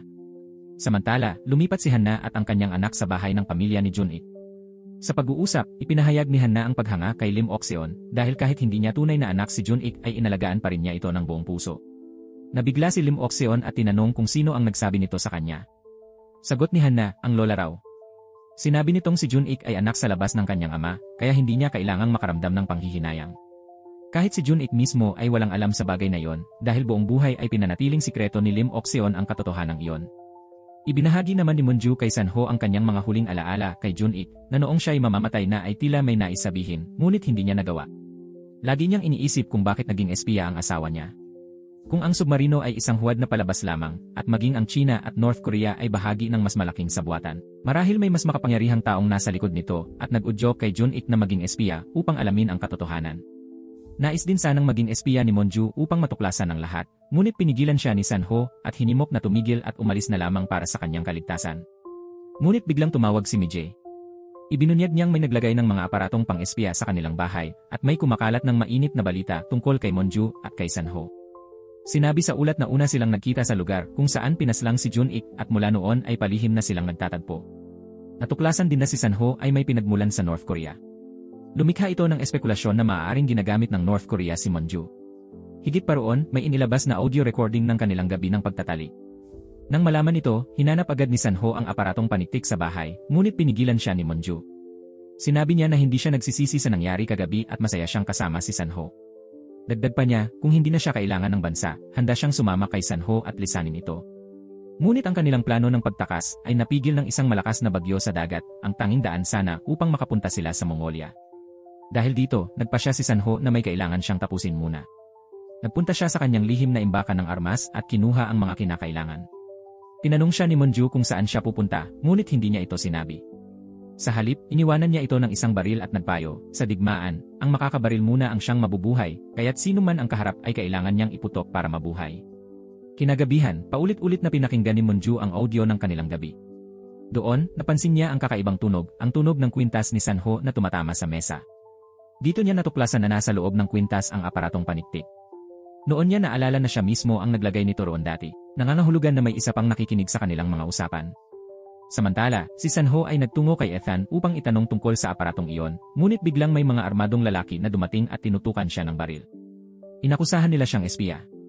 Naroon din si Yo Eun-hak at ibinunyag na si Kim Hans ang siyang umupa sa kanya sa pamamagitan ng kumpanyang Vaniri. Isang kumpanya sa Macau na nagsisilbing front ng isang bangko na may hawak sa lahat ng transaksyon sa armas. Sa pamamagitan ng aparatong paniktik, narinig ni Monju ang lahat ng ito. Nadurog ang kanyang damdamin nang matanto na marahil ang lahat ng ginawa ni San-ho, kahit ang kanilang pagmamahalan, ay bahagi lamang ng plano upang siya ipatayin sa utos ni Kim Hans. Hindi na nagbigay ng paliwanag si San-ho. Kinuha niya ang baril ng isa sa mga lalaki at ginamit itong panangga. Ngunit agad inilabas ni Yo Eun-hak ang larawan ng lola ni San-ho at ibinunyag na nasa kustodiya nila ito. Binigyan siya ng isang huling pagkakataon, sa susunod na gabi, dapat niyang dalhin si Monju sa pier ng Potech kung saan arestuhin sila ng mga pulis bago makatawid sa North. Si San-ho ay lalangoy na kunwari itumakas patungong North Korea, at bilang kapalit, palalayain nila ang kanyang lola. Narinig ni Monju ang lahat ng ito at agad na umalis bago pa mahulog sa bitag ng plano. Samantala, nagawang talunin ni San-ho ang mga bantay sa loob ng elevator, kahit nakaposas, at kinuha ang susi upang palayain ang sarili. Bumalik siya sa kanilang hideout, ngunit wala na si Monju. Alam niyang nalaman na nito ang lahat. Sa parehong oras, nakatanggap si Monju ng mensahe sa lihim na telepono ni Jun-ik. Alam ng kausap na hawak na niya ang telepono. Ipinadala nito ang video ng isang nuclear submarine ng North Korea, patunay na totoo ito. Nang tanungin ni Monju kung sino siya, ayaw nitong ibunyag, ngunit nagyaya itong magkita sa pier ng Gumseon sa susunod na gabi. Samantala, bumalik si San-ho kay Ethan at muling tinanong kung si Kim Hans ba talaga ang kliyente. Ngunit ibinunyag ni Ethan na ang tunay na kliyente ay isang babaeng Amerikana, si Stella Yang. Agad niyang inutusan si Ethan na bantayan si Stella at huwag palampasin kahit isang detalye. Kinabukasan, tinawagan ni Monju si Namiji at Chang-hee upang sunduin siya. Isinalaysay ni Miji na nakipag-ugnayan na siya kay Anderson Miller, ang Deputy Secretary of State ng Amerika, at ibinahagi ang kalagayan ni Monju. Inihanda na rin ni Miller ang isang ligtas na lugar para sa kanya. Pagkatapos noon, agad na nakipag-ugnayan si Monju kay Anderson Miller. Ipinadala niya rito ang isang video ng submarinong nuklear ng North Korea. Ayon sa pagsusuri ni Chang-hee, halos 98% ang posibilidad na totoo ang video. Bago pa nito, may isang taong nagpadala rin kay Miller ng video tungkol sa isang submarino ng North Korea, ngunit maliit lamang iyon, may bigat na 3,000 tonelada. Ito ang dahilan kung bakit palagi niyang iginigiit na walang submarinong nuclear ang North Korea. Mukhang ang layunin ng misteryosong taong iyon ay gamitin si Miller upang pigilan ang digmaan sa pamamagitan ng pagpapakalat ng ebidensya na nagpapatunay na hindi umiiral ang naturang submarino. Agad namang nagtungo si Monju mismo sa daungan ng Gumseon upang makaharap ang taong nagpadala ng video. Ito lamang ang paraan para makumpirma niya kung tunay ngang may submarinong nuklear. Sa lugar na yon, nagulat siya nang muling makatagpo si San-ho. Kaagad niyang tinanong ito kung sino ang nag-utos sa kanya ngayong araw, bakit niya gustong samahan siya, at bakit nais niyang tumakas kasama niya. Ang tanging sagot ni San-ho, dahil natatakot akong mamatay ka. Totoong kailangan kita at gusto kong umalis kasama mo. Ngunit hindi basta nagtitiwala si Monju. Kinuha niya ang baril na mismong ibinigay ni San-ho at itinapat ito sa kanya. Subalit, hindi niya magawang kalabitin ang gatilyo. Lumisan sina Monju at Chang-hee sa daungan nang hindi nakatagpo ang misteryosong tao. Gayunpaman, puno pa rin ang galit si Monju kay San-ho dahil iniisip niyang ipinagkanulo siya nito. Pagkatapos, bumaba siya ng sasakyan upang magpahangin at maibsan ang bigat ng kanyang damdamin. Doon, bigla niyang natuklasang may isang telepono sa kanyang bulsa. Naalala niya na kanina lamang ay palihim itong inilagay ni San-ho sa kanyang jacket. Nasa loob ng teleponong iyon ay isang numero lamang kay Sanho na para bang sinasabi nitong maaari siyang tumawag anumang oras na kailangan niya ito. Matapos nito, nakipagkita si Monju kay abogado Kim Jose sa kanyang bahay. Ibinunyag ni Jose na 5 taon na ang nakalilipas, nakatanggap siya ng kahilingan mula sa isang kinatawan ni Jun Ik upang magtatag ng 4 na pekeng kumpanya sa Panama. Plano ni Jun Ik na gamitin ang mga kumpanyang ito upang bumili ng lupain sa Argentina, isang napakalawak at napakahalagang ari-arian na siya namang pinamahalaan ni Jose. Isang araw, nabalitaan niyang pinaslang si Jun Ik. Noon lamang niya napagtanto na ang kanyang kliyente ang mismong biktima. Nang marinig niya ring inatake ng pambobomba ang asawa ni Jun Ik, doon niya nalamang konektado ang lahat. Hindi naniniwala si Jose na dahil sa politika ang pagpaslang kay Jun Ik o ang pagsabotahe kay Monju. Kumbinsido siyang ito dahil sa pamana, dahil ang 4 na peking kumpanya na pag-aari ni Jun Ik ay may hawak na yaman na aabot sa 2 trilyong won. Nabigla ang lahat, pati si Monju na walang kaalam-alam hinggil dito.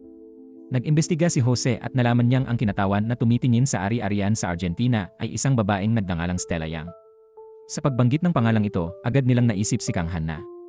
Sa parehong oras, nagtungo si Hanna sa istasyon ng pulis upang kusang loob na umamin na siya ang nagpakalat ng recording ng ugnayan ni Monju at Sanho. Ibinunyag niya na siya at si Jun Ik ay nagmahalan noon at nagkaroon ng 9 na taong gulang na anak na lalaki.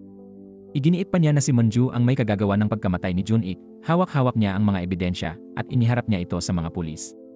Samantala, nangako si Monju kay Jose na babayaran niya ito ng 5% ng 2 trilyong won kapalit ng mga dokumento sa lahat ng transaksyon at kontratang nilagdaan ni Stella Yang sa nakalipas na 5 taon, kasama na ang kasaysayan ng lahat ng transaksyon ng mga peking kumpanya, kung saan galing ang pera at anong uri ito. Kinagabihan, lihim na pumasok si Sanho sa bahay ni Hanna. Alam niyang hindi lang si Hanna ang gumagamit ng alias na Stella Yang.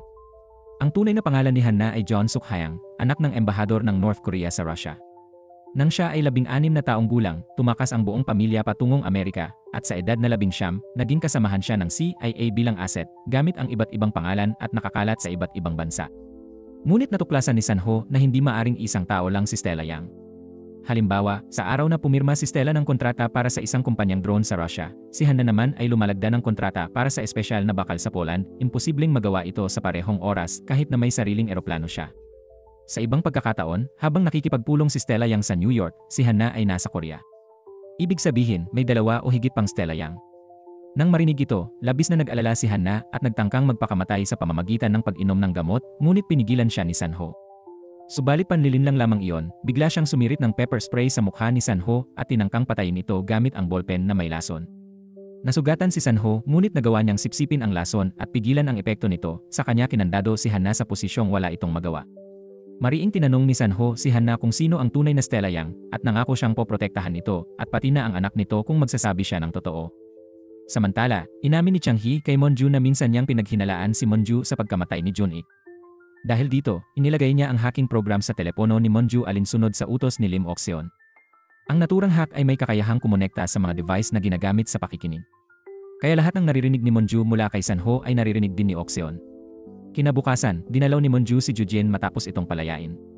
Sinabi niya rito na alis na siya at humiling ng isang aklat na pinirmahan nito. Ngunit pagkaraan ay tinutukan niya ito ng baril at dinala sa gilid ng dagat.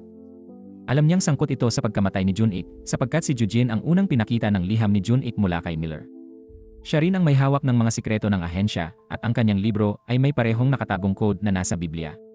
Tinawagan ni Monju ang numero sa business card gamit ang telepono nito. Bagamat sinabi ng operator na hindi umiiral ang numero, tumunog pa rin ang telepono ni Jujin. Doon umamin si Jujin na isa siyang sekretong espiya ng ahensya, isang matagal ng snake hunter. Matagal nang alam ng ahensya na espiya si Jun Ik. Lahat ng ebidensya mula sa tawag hanggang sa transaksiyong pinansyal ay hawak nila, salamat kay John Sang. Nang ipakita ni Jun Ik ang liham, noon nila tuluyang nakumpirma na espiya ito. Dagdag pa niya, may lihim na armas ang ahensya laban kay Jun Ik, si Monju mismo, dahil ang kanyang ama ay isang espiya rin na nadakip noong 1983, pinahirapan at namatay sa selda. Iyon ang dahilan kung bakit dinala siya ng kanyang ina sa Amerika at sinabihang huwag na huwag babalik ng Korea. Nang pakasalan niya si Jun Ik, dumulog ang kanyang biyenan kay Jujin upang pakiusapan itong burahin ang record ng kanyang ama. Ngunit sinabi ni Jujin na kaya niyang ibalik ang record kailanman.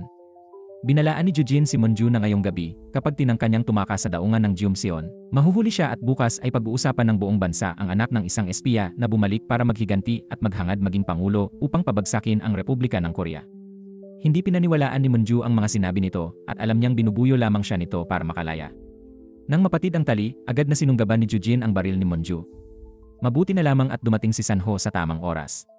Pinilit niyang ipatawag kay Jujin ang taong nasa likod ng lahat at sabihin na si Monju ay tatakas hindi sa Jumsion kundi sa daungan ng Moor. Iyon ang plano nilang patibong. Habang dinadala ni Monju at Sanho si Jujin sa daungan ng Moor, naghanda na ang kanilang grupo upang ilantad ang totoong utak ng lahat. Tumawag ang isang tao kay Jujin at lumabas na si Lim Oxeon ang nasa kabilang linya. Tinukan siya ni Monju ng baril. Biglang dumating si Hanna at tinutukan din siya. Lumabas ang katotohanang sina Hanna at Jujin ay mga tauhan lamang ni Oxeon at ang mismong si Oxeon ang tunay na Stella Yang. Ang plano ni Monju ay makuha ang pag-amin ni Oxeon gamit ang isang nakatagong kamera na hawak ni Changhi, habang si Miji ay naghihintay sa isang barko sa ilalim ng dagat upang sagipin si Monju kapag natapos ang misyon. Paulit-ulit na tinanong ni Monju si Oxeon kung siya ba ang pumatay kay Jun-ik. Napag-alaman na bago pa ito, natuklasan na ni Jun-ik ang tunay na pagkakakilanlan ni Oxeon bilang Stella Yang. Dahil dito, siya ay pinatay upang hindi mabunyag ang lahat. Sa huli, inamin ni Oxeon na si Jun-ik ay anak lamang na dinala ng kanyang asawa mula sa ibang babae. Noong una niyang kinalong ang sanggol, nangako siya na kung hindi niya ito mamahalin na parang sariling anak, papatayin niya ito. Ngunit nagbago ang lahat nang dumating si Monju. At para sa kanya, si Monju ang dahilan ng kamatayan ni Jun-ik. Kaagad niyang iniutos kay Hanna na barilin si Monju.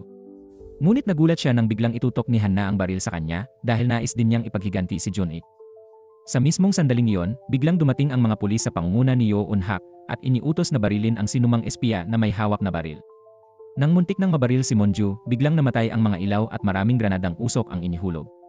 At ang nagligtas sa kanya ay walang iba kundi si Sanho. Isa-isa niyang pinabagsak ang mga kalaban hanggang sa wala na silang nagawa.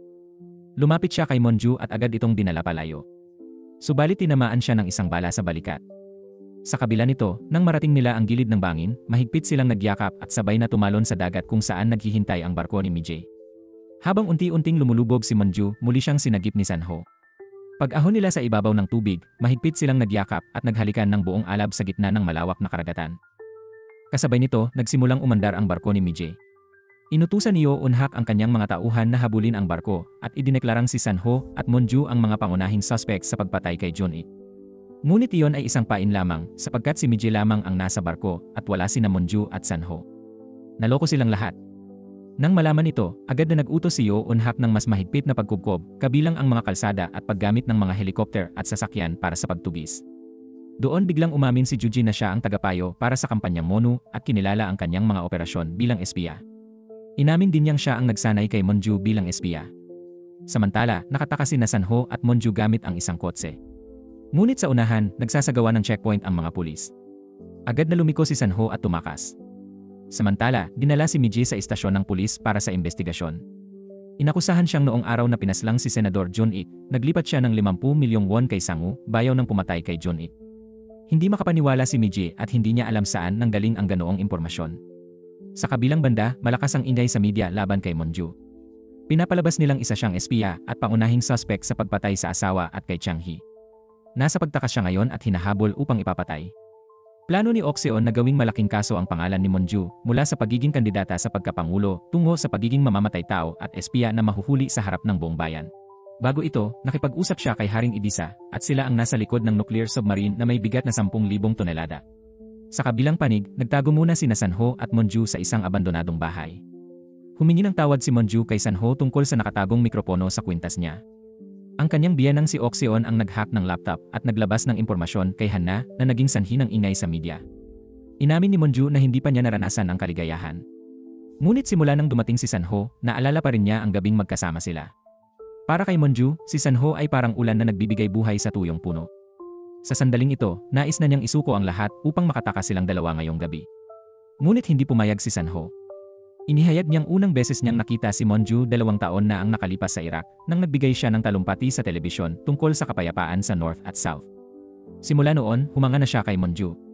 Ang buong buhay niya ay nakalaan sa pagbabayad upang protektahan ng iba, ngunit mula ng araw na iyon, nagkaroon siya ng pinakamahalagang protektahan, si Monju, ang babaeng nais magdala ng kapayapaan. Ayon kay Sanho, ang misyon niya ay protektahan lamang si Monju at tiyak na darating din ang kapayapaan.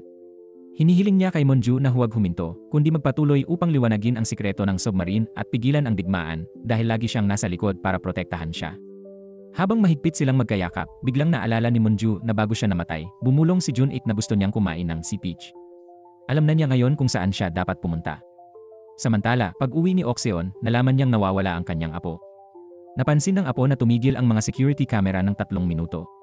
Ngunit sa 3 minutong iyon, nailigtas na ni Sanho si Eun-sung at dinala siya sa kanyang ina na si Hanna sa isang lihim na silungan. Doon sila itinago ni Sanho. Si Monju at Sanho naman ay nagtungo sa isang templo. Ibinigay ng monghe ang isang susi kay Monju at sinabing sana'y dumating siya ng mas maaga. Ang susi ay para sa isang kahon na naglalaman ng abo ng anak nila ni Jun-ik na hindi nakilala. May nakaukit na peach sa urn, ang siyang binanggit ni Jun-ik bago siya pinatay. Nang buksan ito ni Monju, may laman itong sulat at USB mula kay Jun-ik. Sa sulat, humingi ng tawad si Jun-ik dahil inabot ng matagal bago niya naisulat iyon. Inamin niyang may anak siyang 9 na taong gulang na si Eun-sung at balak na niyang ipagtapat ito noong araw ng kanyang pagpaslang. Hindi niya ito masabi noon dahil natatakot siyang mawala si Monju. Nalalaman na rin niya lahat ng lihim ni Ok-seon at balak niyang ilantad ito at bumitaw sa politika upang pigilan ang digmaan dulot ng submarine. Sa USB, nakapaloob ang lahat ng lihim at record ni Ok-seon. Ayon kay Jun-ik, inasahan na niya ang kanyang kamatayan at umaasa siyang gagamitin ni Monju ang USB upang protektahan ang sarili. Binalaan din niya si Monju na mag-ingat sa kanyang biyenang si Ok-seon na may malawak na impluwensya. Kaibigan siya ng mahigit 30 asawa ng mga opisyal mula CIA hanggang NIS at siya rin ang naging ninang ng kanilang mga panganay. Dahil sa koneksyong iyon, kaya niyang magpasya kung sino ang mabubuhay o mamamatay. Kinabukasan, si Yeon-hak ay nagulat kay Ok-seon na si Duin ay nalason sa pagkain gamit ang parehong lason na ginamit sa pagpatay kay Jun-ik. Nagpanggap na nagulat si Ok-seon at nagtanong, pati ba ang taong ito ay pinapatay ng aking manugang? Ngunit alam ni Yeon-hak na siya ang nasa likod nito. Isiniwalat din ni Yeon-hak na ang unang naghinala kay Jun-ik bilang espiya ay ang kanyang kapatid na si Jun-sang. Habang sinusuri ni Jun-sang ang mga tawag mula sa isang ahensya ng North Korea sa China, natuklasan niya na may tawag na nanggaling sa kanilang sariling bahay at may transaksyon mula sa isang peking kumpanya ng North Korea. Nahanap din niya ang kasaysayan ng perang ipinadala mula sa kumpanyang kinakatawan ni Jun-ik. Pagkatapos ng masusing pag-iisip, iniulat niya ito kay Yeon-hak. Ngunit naniniwala si Yeon-hak na maaaring si Ok-seon ang gumawa ng tawag mula sa bahay, hindi si Jun-ik. Dagdag pa rito, ipinaliwanag niya kay Ok-seon na sa digmaan, ang pagitan ng isang espiya at isang makabayang tao ay manipis lamang. Kung makapagtatatag siya ng kumpanya, hindi siya matuturing na espiya, kundi isang bayani ng bayan. Sa puntong ito, walang pag-aalinlangan nang isiwalat ni Ok-seon ang kanyang plano upang simulan ang digmaan. Binigyan niya ng ultimatum si Yeon-hak, pumili kung papanig siya sa kanya o kay Monju. Paglabas nila, isinama ni Ok-seon ang anak niyang si Jun-sang pauwi. Habang nagmamaneho, tinanong siya nito kung siya ba ang tumawag at kung siya rin ang pumatay kay Jun-ik. Hindi na siya nagpakitang inosente at idiniin na si Jun-sang lamang ang tanging anak niya. Nanginginig si Jun-sang sa takot sa kanyang sariling ina. Samantala, nakikipag-ugnayan si Monju kina Anderson Miller at sa abogado niyang si Host. Natuklasan ni Host na may kakaibang paglipat ng pera mula sa Edisa papunta sa holding company at mula doon ay ipinasa sa isang proxy account sa North Korea. Malinaw na tila nagbebenta ng armas ang North Korea kay Edisa gamit ang holding bilang tagapamagitan. Sa USB ni Jun-ik, nakatala ang mga pondo mula sa AOM shipping ni Ok-seon na dumadaloy sa Starlight, isang kumpanyang pinamumunuan ni Sinkel. Siya rin ang namamahala ng CR Company kung saan naging konsultant ang dating kalihim ng depensa ng Amerika. Ibig sabihin, sangkot ang kalihim sa pagbebenta ng armas sa kaaway ng Amerika, habang si Ok-seon ay isang mangangalakal ng armas na nagbebenta ng armas ng parehong Amerika at North Korea sa mga kalaban ng Amerika. Hindi kailanman tumutol sa digmaan ang kalihim ng depensa, dahil sa bawat digmaan ay siya ang higit na nakikinabang sa pagbebenta ng armas. Nakita ng Pangulong Choi Kyung-sin ang lahat ng ebidensya at hindi siya kumbinsidong si Monju ang pumatay sa kanyang asawa. Sigurado siyang may nasa likod ng lahat ng ito. Nang tawagan ni Miji si Chang-hee matapos siyang palayain dahil sa kakulangan ng ebidensya, agad itong pumunta upang sunduin siya. Ngunit sa kasamaang palad, inabutan siya ng matinding trapiko. Habang naghihintay si Miji at muling tinawagan si Chang-hee, bigla siyang nabangga ng isang sasakyan. Dumating si Chang-hee ngunit nauna nang isinakay si Miji sa ambulansya. Ngunit ang ambulansyang iyon ay mga tauhan pala ni Ok-seon. Gamit ang telepono ni Miji, tinawagan ni Ok-seon si Monju. Ipinahayag niya na malubha ang pinsala sa loob ng katawan ni Miji at kung hindi siya maoperahan kaagad, mamamatay siya. Nais niyang magkaroon ng palitan, si Miji kapalit ng batang si Eun-sung. Binigyan niya si Monju ng 1 oras upang magdesisyon kung hindi ay mamamatay si Miji. Ibinunyag ni Monju kay Hanna ang sitwasyon, ngunit tumanggi siyang gamitin si Eun-sung sa kapalit dahil alam niyang ang totoong target ni Ok-seon ay siya mismo, hindi ang bata. Ipinakita naman ni Hanna kay Monju ang isang ulat sa balita. Habang idineklara ni Haring Edisa ang digmaan laban sa Amerika, buong kumpiyansa niyang sinabi sa kanyang mga mamamayan na tiyak na mananalo sila sa laban. Samantala, tiniyak ni Hanna na ang submarino ay matagal nang wala sa shipyard ng BPO at nakalabas na ito patungong karagatang Pasipiko. Sa loob ng 24 na oras, ito ay ihahatid na sa panig ni Idisa, at si Lim Oxeon ay mahigpit na minamanmanan ang submarino. Humiling si Haring Idisa na dapat umatras ang puwersang militar ng Amerika mula sa kanyang bansa kinabukasan. Ipinahayag din niya na mayroon na siyang huling solusyon at binigyan lamang niya ng isang araw ang Amerika upang umatras. Ang Amerika naman ay naguguluhan at nagtataka kung ang tinutukoy ba niyang huling solusyon ay ang paggamit ng sandatang nukleyar. Ang Pangulo ng Timog Korea, si Choi Kyung-sin, ay masusing nagbabantay rin sa mga ulat. Nag-utos siya sa kanyang mga tao na ayusin ang isang pagpupulong kay Monju nang hindi idinadaan sa ahensya ng intelihensya. Sa kabilang dako, naghahanda namang umalis ng kanlungan sina Hana at ang kanyang anak. Bago sila lumisan, inamin ni Hana na ang kwintas na dala niya ay peke lamang. Nakita raw niya minsang palihim ang kwintas ni Jun-ik at ginaya lamang niya yon. Hindi raw siya kailanman minahal ni Jun-ik. Kung hindi dahil anak niya si Usong, hindi raw siya dadalawin ni Jun-ik linggo-linggo. Samantala, nadiskubre ni Anderson Miller na may isang lihim na account si Idisa kung saan nailipat ang malalaking halaga ng pera sa mga peking kumpanya at lahat ng iyon ay konektado sa kumpanyang AOM Shipping. Pinaniniwalaan ni Monju na iyon ang bayad para sa submarino. Agad niyang ipinakiusap kay Miller na gawin ang lahat ng paraan upang ma-freeze ang account na iyon. Ayon sa kanya, gagamitin ni Haring Idisa ang submarino para maglunsad ng pag-atake gamit ang nukleyar na misil laban sa Amerika. Subalit si Kim Han-sang ay hindi magbibigay ng submarino hanggat hindi siya nakakatanggap ng bayad. Kaya't ang pag-freeze sa account ang tanging paraan upang maiwasan ang pagsiklab ng digmaan. Matapos mailigtas ni Sanho si Hana at ang kanyang anak, saka lamang sinabi ni Monju sa kanya na siya ay makikipagkita kay Lim Oxeon. Pinakiusapan niya si Sanho na siya naman ang magtungo kay Pangulong Choi Kyung-sin upang ipaliwanag ang lahat, lalo na't ipinadala na ng Idisa ang bayad sa AOM Shipping para sa submarino. Sa anumang paraan, kailangang maipaliwanag ng malinaw ang sitwasyon upang ang Pangulo ng Korea ay makagawa ng hakbang at makipag-ugnayan sa Pangulo ng Amerika. Nang dumating si Monju nang hindi dala si Usong, agad na tumawag si Lim Oxeon sa doktor upang simulan ang pagputol ng binti ni Mijay. Ngunit inilabas ni Monju ang isang piraso ng papel na naglalaman ng kinanselang dokumento ng pagkilala ng pagiging anak na nilagdaan ni Hana, kasama ng isang waiver ng karapatan sa mana. Ngunit sinagot siya ni Lim Oxeon, kung hindi pera ang dahilan ko, ano ngayon? Sa narinig, nangako si Monju na ipagpapalit niya ang sariling buhay para kay Mijay. Sinabi niyang maaari siyang kumuha ng anuman kay Monju kahit pa ang sariling buhay. Inalok pa niya na akuin niyang siya mismo ang pumatay kay Jun-ik upang mapasa kanya lahat ng perang nakatago sa mga lihim na account ni Jun-ik. Nang marinig iyon, pinahinto ni Lim Oxeon ang pagpapatuloy ng pagputol ng binti ni Mijay at inutusan ang mga doktor na isagawa na lamang ang agarang operasyon para mailigtas siya. Samantala, isinuplong naman ni Monju ang sarili niya kay Lim Oxeon. Dinala siya nito sa isang napakalaking barko at agad na pinarusahan ng matindi. Nagtanong si Jun-sang kay Lim Oxeon kung saan sila patungo, ngunit tumanggi itong sabihin. Sa halip, binaligtad niya ang tanong at sinabi, alam mo ba kung ano ang gusto ng isang babae? Ang pinakamalaki at pinakamakapangyarihan sa mundo at malapit ko na itong makuha.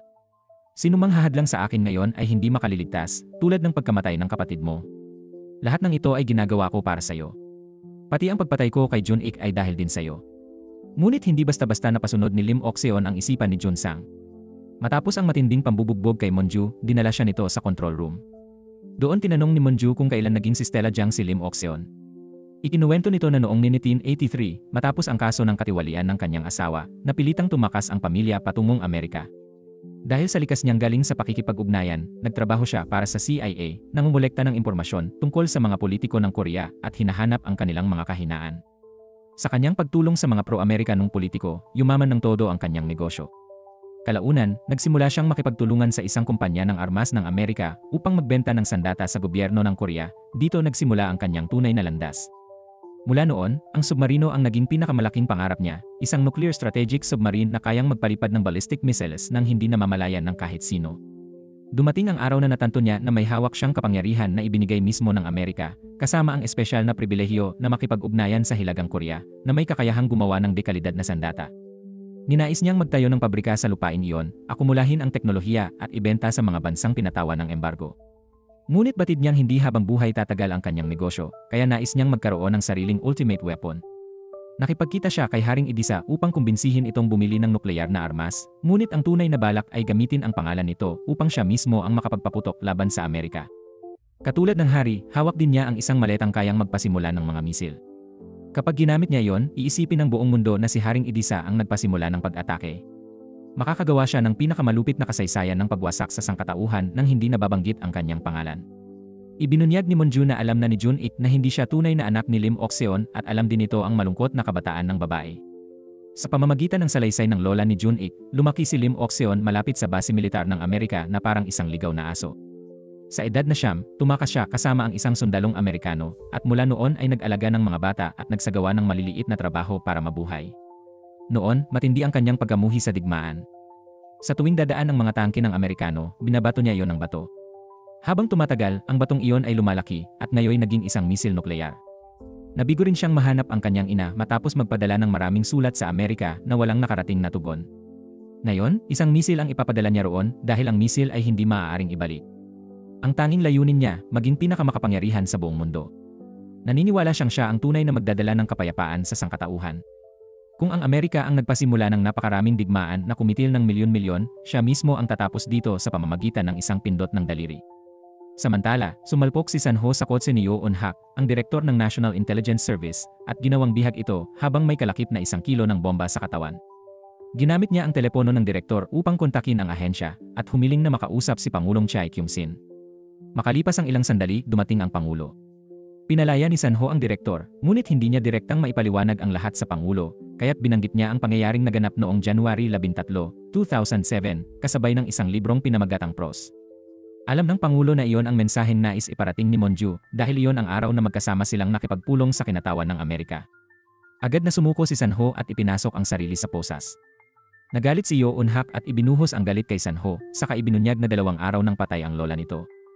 Naluha si Sanho nang marinig iyon. Pagkatapos, kinausap ng pribado ni Pangulong Chai Kyum-sin si Sanho. Ipinahayag niya rito ang buong katotohanan at hiniling na gumawa ito ng paraan upang pigilan ang digmaan. Samantala, tinawagan ni Yoon Hak ang Pangulo at hiniling na ipasakamay sa kanya si Sanho. Ngunit hindi siya pinakinggan ng Pangulo at sa halip, iniutos nitong arestuhin si Yoon Hak dahil sa pagiging utak sa 6 na pekeng kaso ng espiya. Dahil sa pagsusumikap ni Miller, na-freeze ang lahat ng account na may kinalaman sa pagbili ng armas. Agad itong iniulat kay Junsang. Mabilis na hinarap ni Junsang si Lim Ok-seon. Sa pagkakataong ito, ipinakita niya sa babae ang isang warrant of arrest mula sa korte dahil sa hinalang pagpatay kay Jun-ik. Ipinakita rin niya ang ebidensya ng perang ipinadala nito sa isang hitman sa ilalim ng pangalan ni Mi-jae, gayon din ang listahan ng mga armas na ipinuslit, kabilang ang baril na ginamit ng mamamatay tao. Nalaman na pala ni Junsang ang lahat ng plano ni Lim Ok-seon mula pa noong nasa Germany siya, matapos niyang mapakinggan ang lahat ng recording mula sa kwarto ng kanyang ina at ng kanyang kapatid na si Jun-ik. Ang tunay na dahilan ng pagpatay kay Jun-ik ay upang malinis ang landas ng mga plano ni Ok-seon at hindi para kay Junsang gaya ng kanyang sinasabi. Nag-utos si Lim Ok-seon sa kanyang mga tao na dakpin si Junsang. Ngunit sa pagkakataong iyon, ginamit ng binata ang pagkakataon upang palayain si Monju mula sa posas. Kasabay nito, iniulat ng mga tauhan ng babae na sila ay hinahabol ng Coast Guard. Kaagad na tinutukan ni Junsang ng baril ang kanyang ina, saka pinaslang ang 2 tauhang sumugod sa kanila. Mabilis niyang inilabas si Monju mula roon. Ayaw tumakas ni Lim Ok-seon at sa halip ay gustong harapin ang militar. Ipinahayag ni Junsang kay Monju na may silid sa itaas na konektado sa Hilagang Korea. Hiniling niya sa babae na ipaalam kay Kim Han-sang ang balitang na-freeze ang mga account at hikayatin itong ibalik ang submarino. Habang papunta sila sa itaas, binaril sa binti si Junsang ng isa sa mga tauhan ng ina. Mabilis na inasikaso ni Monju ang kalaban at pinahawak ni Junsang sa kanya ang card key ng silid. Paulit-ulit siyang nagmakaawa na gawin ng babae ang lahat upang maibalik ang submarino. Samantala, nagkaroon ng matinding bakbakan sa pagitan ng militar at ng mga tauhan ni Lim Ok-seon. Tuluyan ang nakasampa ang mga sundalo sa barko. Natuklasan ng mga tauhan ni Ok-seon ang pinagtataguan ni Monju kaya't pinagbabaril nila ito. Agad namang nagtago ang babae sa isang aparador, handang magpaputok sakaling lapitan. Ngunit nang bumukas ang pinto, si Sanho ang bumungad. Binaliwala muna nila ang labanan sa paligid at nagbigay ng ilang sandali upang yakapin at ipadama ang kanilang pagmamahal sa isa't isa sa gitna ng panganib. Pagkaraan, inihatid ni Sanho si Monju palabas, pinatay ang isang tauhan na sumugod sa kanya at nagtungo silang 2 sa silid na may koneksyon sa Hilagang Korea. Dito, ibinunyag ni Monju kay Kim Han-sang na hindi matutuloy ang bayad dahil na-freeze na ng Amerika ang lahat ng account ng AOM Shipping na konektado kay Edisa. Inutusan niya si Han-sang na ipabalik ang submarino sapagkat si Lim Ok-seon ay nagbabalak ng maglunsad ng isang panig na pag-atake gamit ang sandatang nuklear laban sa Amerika. Kung ipagpapatuloy nila ito, parehong Edisa at North Korea ang tatamaan ng walang awang ganti mula sa Amerika. Ibinunyag ni Han-sang na ang maleta na nagsisilbing pambukas ng sistema ay nasa idama at ito lamang gagana kapag nakumpleto na ang bayad. Ngunit si Lim Ok-seon ay mayroon ding sariling maleta. Mula pa sa simula, nakaplano na ang lahat. Kapag naipasa na ang submarino sa kabilang panig, siya mismo ang pipindot sa buton. Ibinunyag ni Han-sang na nakikipag-ugnayan sila sa submarino kada 2 oras. Ngunit sa loob ng susunod na 1 oras, hindi sila makakontak dito. Hindi rin tiyak kung may silbi ang pagpapasabog sa maleta, sapagkat kung si Lim Oxeon ay may hawak ng pambukas, malamang ay naiset up na niya ito sa tinatawag na dead hand. Hindi pa nakakapagtanong si Monju kung ano ang ibig sabihin nito nang biglang naputol ang komunikasyon. Samantala, si Lim Oxeon ay nagsimula nang i-activate ang control system ng misil. Binuksan ang mga silo ng submarino, at bago niya mapindot ang buton, dumating si Sanho upang pigilan siya. Ngunit bigla siyang nagtutok ng baril sa sarili. Kung siya'y mamatay, automatikong i-activate ng control system ang paglalunsad ng mga misil sa loob ng 10 minuto. Noon lamang napagtanto ni Monju na iyon ang tinukoy ni Hansang na bilang dead hand. Upang ihinto ito, kinakailangang ipasok ang code ng paglulunsad sa control room. Ngunit malamig na itinapon ni Lim Oxeon ang code sa dagat, at inisip na matatapos na ang lahat. Ang sandaling kanyang pinapangarap, ang pagkagunaw ng mundo, ay dumating na. Agad niyang binaril ang sarili upang wakasan ang kanyang buhay. Kaagad namang tumakbo sina Sanho at Monju bitbit ang maleta patungo sa control room habang natitira na lamang ang mahigit 3 minuto. Naramdaman ni Sanho ang kakaiba sa silid, kaya pinigilan niyang makapasok si Monju sapagkat may nakatagong bomba sa ilalim ng sahig. Samantala, agad namang nakipag-ugnayan si Monju kay Haring Idisa upang humingi ng code sapagkat hawak din niya ang parehong uri ng maleta. Katatanggap pa lamang ng hari ng tawag mula kay Kang Hana, kaya't nagpasya siyang ibunyag ang password kay Monju. Pagkatapos maipasok ang tamang code, agad na nakansela ang utos ng paglulunsad at muling nagsara ang mga silo ng submarinong nukleyar. Ngunit hindi pa tapos ang lahat para kay Sanho. Nang siyasatin niya ang ilalim ng sahig, natuklasan niyang mayroong bombang may pressure timer na sasabog sa loob ng 10 minuto. Kaagad niyang isinara ang pintuan at ipinaliwanag kay Monju ang sitwasyon. Kapag lumabas siya, sasabog ang buong submarino. Pinayuhan niyang lumabas si Monju at ipalikas ang lahat ng nasa loob ng barko habang siya ay mananatili upang i-disarm ang bomba. Patuloy siyang umaalo kay Monju, pinapaalala na ang bombang ito ay tulad lamang ng naranasan nila sa tren at siya ay makakaligtas at babalik kagaya noon. Sa labas, ipinaalam ni Monju sa commander ang tungkol dito at humiling ng eksperto sa bomb disposal dahil napakaraming bomba sa control area. Nang marinig ito, agad na nagbigay ng utos ang commander na umatras ang lahat ng tauhan. Nais pa sanang bumalik ni Monju, ngunit hinarangan siya ng mga sundalo. Sa mismong sandaling iyon, nakipag-ugnayan si Sanho sa commander at hiniling na makausap si Monju. Pinayuhan niya ang babae na huwag nang bumalik. Nais kong magpatuloy ka sa iyong landas upang makita ko ang daang tinatahak mo, upang makita ko ang mga taong iyong makikilala, wika niya. Nang marinig iyon, wala nang nagawa si Monju kundi maglakad palayo, tuliro at tulala. Pagkatapos mailikas ang lahat, sumabog ang submarino. Walang anumang ekspresyon ang makikita sa mukha ni Monju habang pinagmamasdan niya ang lahat. Makalipas ang ilang araw, nagkaroon ng usapang pangkapayapaan ang Amerika at Idisa. Nagkasundo sila na itigil ang labanan at simulan ang talakayan hinggil sa pag-alis ng tropang Amerikano mula sa Idisa. Dumalo si Monju sa isang pagdinig ng Ethics Committee kung saan inamin niyang ang kanyang ama ay minsang naging espiya, ngunit siya mismo ay hindi. Dahil sa eskandalong may kinalaman sa kanya at kay Sanho, opisyal siyang pinalayas ng Partido Republikano. Maraming mamamahayag ang nagtanong sa kanya tungkol sa kanyang ugnayan sa dating bodyguard at tumakas mula Hilagang Korea, si Sanho. Diretsahan niyang inamin ang kanilang relasyon. Dagdag pa niya, ang pagmamahal sa isang taong tulad ni Sanho ay hindi dapat nakakasira sa dangal ng sinuman. Sa katunayan, ayon kay Monju, si Sanho ay mas marangal kaysa sinuman sa mga kasapi ng Ethics Committee. Inatasan ni Pangulong Chai Kyung-sin ang kanyang mga tauhan na magsagawa ng masusing paghahanap sa mga labi ng submarino at sa paligid nito, ngunit hindi pa rin natagpuan ang bangkay ni Sanho. Gayunman, ipinangako niya kay Monju na gagawin ang lahat upang matagpuan ito. Nais din niyang ipadala si Monju bilang special envoy sa kahilingan ng Amerika, kaugnay ng negosasyon para sa pag-disarm ng submarino sa pagitan ng Idisa at Hilagang Korea. Bukod dito, nais din nilang tanungin siya tungkol sa eskandalo na kinasasangkutan ng kalihim ng depensa ng Amerika. Dumating si Monju sa Amerika at nakipagkita kay Anderson Miller. Doon, ibinunyag ni Miller na pinag-iisipan ng Pangulo na igawad kay Sanho ang Medal of Honor. Lubos niyang ikinalulungkot na hindi pa niya personal na nakilala si Sanho. Ngunit naniniwala si Monju na buhay pa rin ito kahit saan man siya naroroon. Kahit na pinatalsik siya ng Partido Republikano sa pamamagitan ng 8 survey agencies, nanguna pa rin si Monju sa puso ng mga mamamayan. Pinayuhan siya ng kaibigang si Miji na tumakbo sa pagkapangulo sa susunod na halalan kahit hindi siya pumasok sa anumang partido. Ngunit para kay Monju, wala siyang karapatan.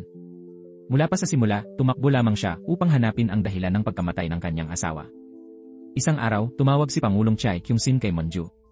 Sinabi niyang matapos ang kanyang termino, nais niyang si Monju ang maging kahalili. Naniniwala siyang si Monju ang pinakakarapat-dapat at angkop na manguna sa bansa. Ngunit mariing tumanggi si Monju sapagkat patuloy pa rin siyang nagluluksa sa pagkawala ni Sanho. Sa mga sumunod na araw, madalas siyang makitang nananalangin sa simbahan. Ipinanalangin niyang ipagpalit ang kanyang sariling kapayapaan, kapalit ng kapayapaan ng bayang kanyang sinilangan. Higit sa lahat, handa niyang isuko ang lahat kapalit ng isang sanho na minsang naging bahagi ng kanyang buhay. Tinawag niya itong Polaris, ang bituin sa hilaga na nagsilbing gabay ng kanyang buhay. Samantala, sa disyerto ng Gobi, buhay pa si Sanho. Naroon siya sa lugar na minsan niyang ipinangako kay Monju na dadalhin siya, isang lugar na makatutulong upang kalimutan ang dapat kalimutan. Inilabas niya ang kwintas ni Monju, tinitigan ito sandali, saka ibinaon sa buhangin na para bang nais na ring limutin siya.